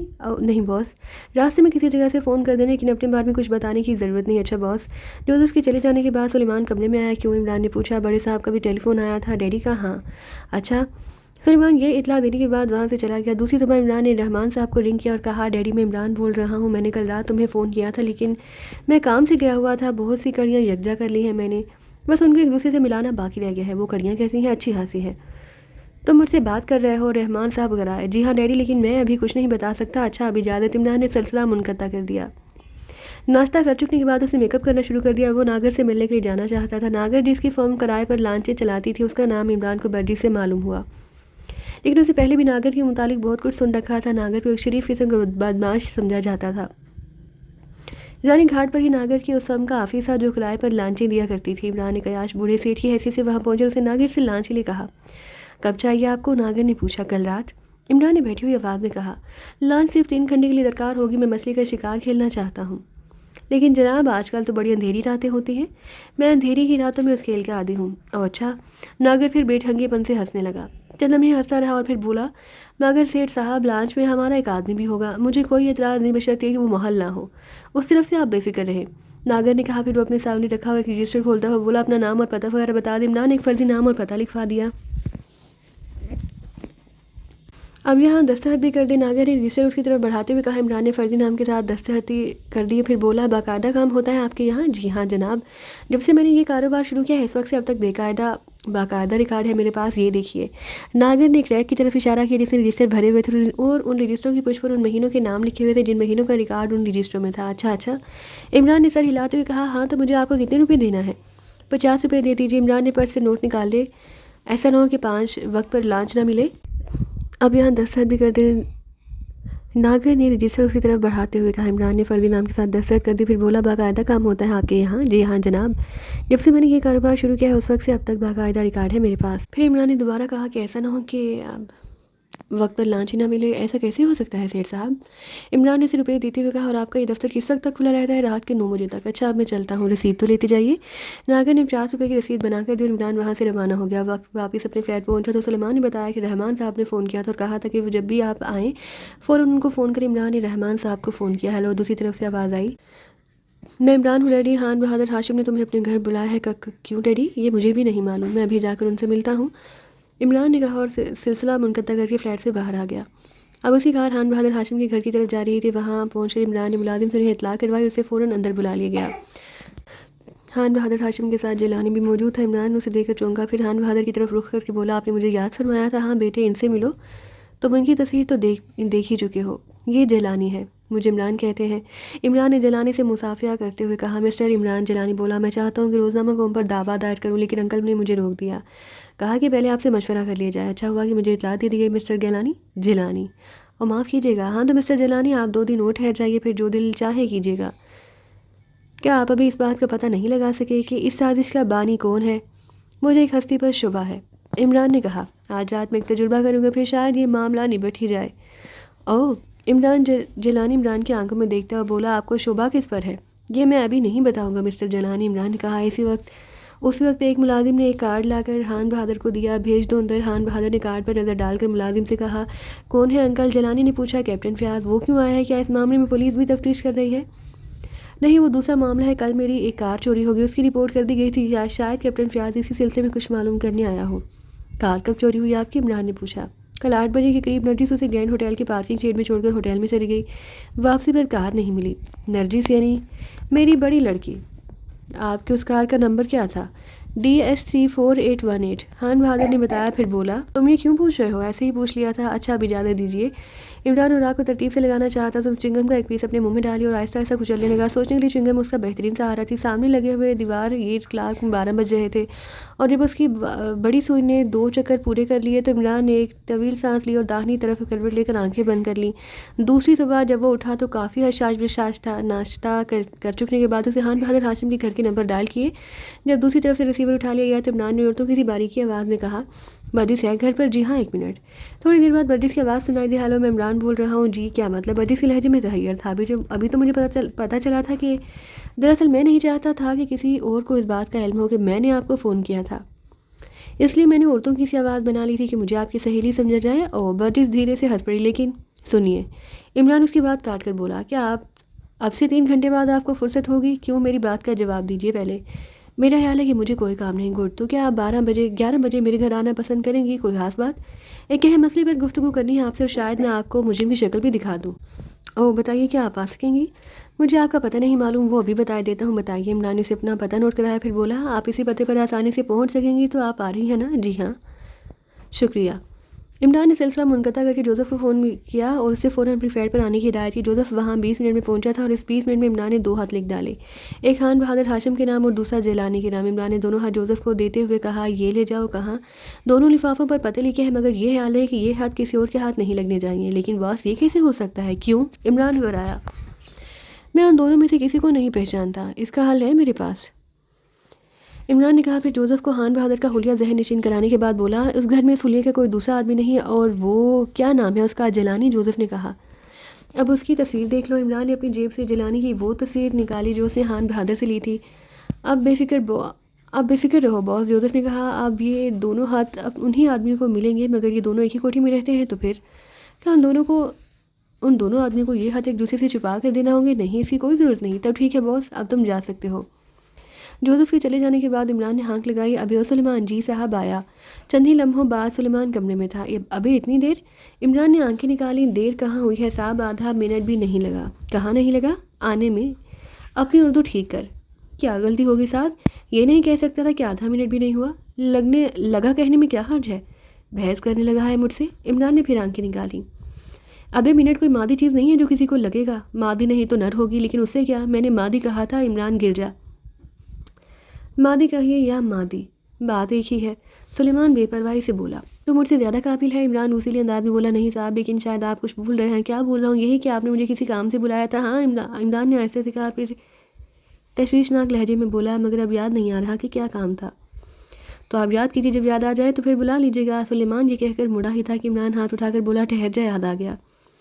سلیمان رک گیا. عمران نے اسے چند خاص قسم کی ہدایات دینا شروع کی، جنہیں سلیمان بڑے غور سے سنتا رہا.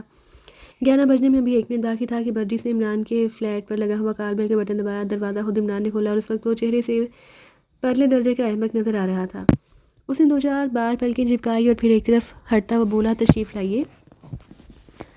برجس اندر داخل ہو گئی اور عمران دروازہ بند کیے بغیر اندرونی کمرے کی طرف بڑھتا ہوا بولا، آئیے. برجس اس کے ساتھ اندرونی کمرے میں پہنچی. عمران اور وہ کرسیوں پر آمنے سامنے بیٹھ کے درمیان میں ایک تپائی اور اس تپائی پر کوئی چیز بھی رکھی ہوئی تھی جسے کپڑے سے ڈھک دیا گیا تھا. آپ نے ملٹن کی فلاسفی پڑھی ہے؟ عمران نے برجس سے پوچھا. ملٹن کی فلاسفی؟ برجس نے حیرت ناک لہجے میں کہا، جناب ملٹن فلسفی نہیں، شاعر تھا. ہاں، ہر شاعر ایک فلسفی ہوتا ہے. عمران نے سر ہلاتے ہوئے کہا. اب یہ فلسفہ نہیں تو اور کیا ہے کہ رگے گل سے بلبل کے پر باندھے جانے کا خیال پیش کیا جائے اور خیر لعنت بھیجیے. تو ملٹن شاعر تھا. میرا خیال ہے کہ وہ بڑے اچھے فلمی گانے لکھتا ہوگا، مارکیٹاری مرجانہ قسم کے. اور وہ کیا ہے؟ ہاں یاد آیا، کسی محمد شفیع نے گایا ہے، نین لڑ گئی ہوں تو منوا بھی کھٹک ہوئی، بیکری اور دھماکہ بیکری وغیرہ. لیکن میں آج تک سمجھ نہیں پایا کہ یہ ہوئی بیکری کیا چیز ہے. غالباً چکن کراری قسم کی کوئی چیز ہوگی. کیا خیال ہے آپ کا؟ کیا آپ نے مجھے اسی قسم کی گفتگو کے لیے بلایا تھا؟ برجس نے منہ بنا کر کہا. جی نہیں، میں آپ کو کمرشل سروس سنانا چاہتا تھا، لیکن ابھی اس کے شروع ہونے میں کچھ دیر ہے. میرا خیال ہے کہ ابھی آپ بھی ریڈیو پر کمرشل سروس ضرور سنتی ہوں گی. بعض اشتہارات تو بڑے ہی دلچسپ ہوتے ہیں. مثلاً ایک گھن گرج کی قسم کی آواز سنائی دیتی ہے، ملٹن اندھا کیوں ہوا؟ جواب میں ایک نسوانی آواز سنائی دیتی ہے. اس زمانے میں چمپا کلی سرما نہیں تھا. پھر گانا شروع ہو جاتا ہے، سرما میرا نرالا، آنکھوں میں جس نے ڈالا، جیون ہوا اجالا. اور گانے کے اختتام پر کہا جاتا ہے، آپ بھی چمپا کلی سرما استعمال کیجیے ورنہ اندھے ہو جائیں گے. آنکھیں بڑی نعمت ہے، انہیں سنبھال کر کھائیے. لاہور یعنی کہ رکھیے. اور پھر ریڈیو سے کسی ساز کی آواز سنائی دیتی ہے، ٹیریوں غالباً کی صوتی فل سٹاپ ہے. اور عمران کی بکواس جاری تھی. پھر برجس منہ بنائے بیٹھی رہی. پھر دفاتروں سے کھڑے ہوتے ہوئے کہا، میں جا رہی ہوں. ارے ٹھہریے تو. عمران نے اس کا ہاتھ پکڑ لیا. آپ بیٹھیے، میرا خیال ہے کہ آپ کو آئے ہوئے 15 منٹ ہو چکے ہیں. اب وقت آ گیا ہے کہ میں اپنا تماشا شروع کروں. بیٹھے. برجس ایک شدید جھٹکے سے بیٹھ گئی. شکریہ، عمران نے کہا. اب میں آپ کو مجرم کی تصویر دکھاتا ہوں، یعنی اس کی جس نے وہ خط اخبار میں چھپوائی. دیکھ رہی ہیں آپ؟ عمران نے میز کی طرف اشارہ کیا. یہ کپڑے سے ڈھکی ہوئی چیز ایک فریم ہے اور اس فریم میں مجرم کی تصویر ہے. ملاحظہ فرمائیے.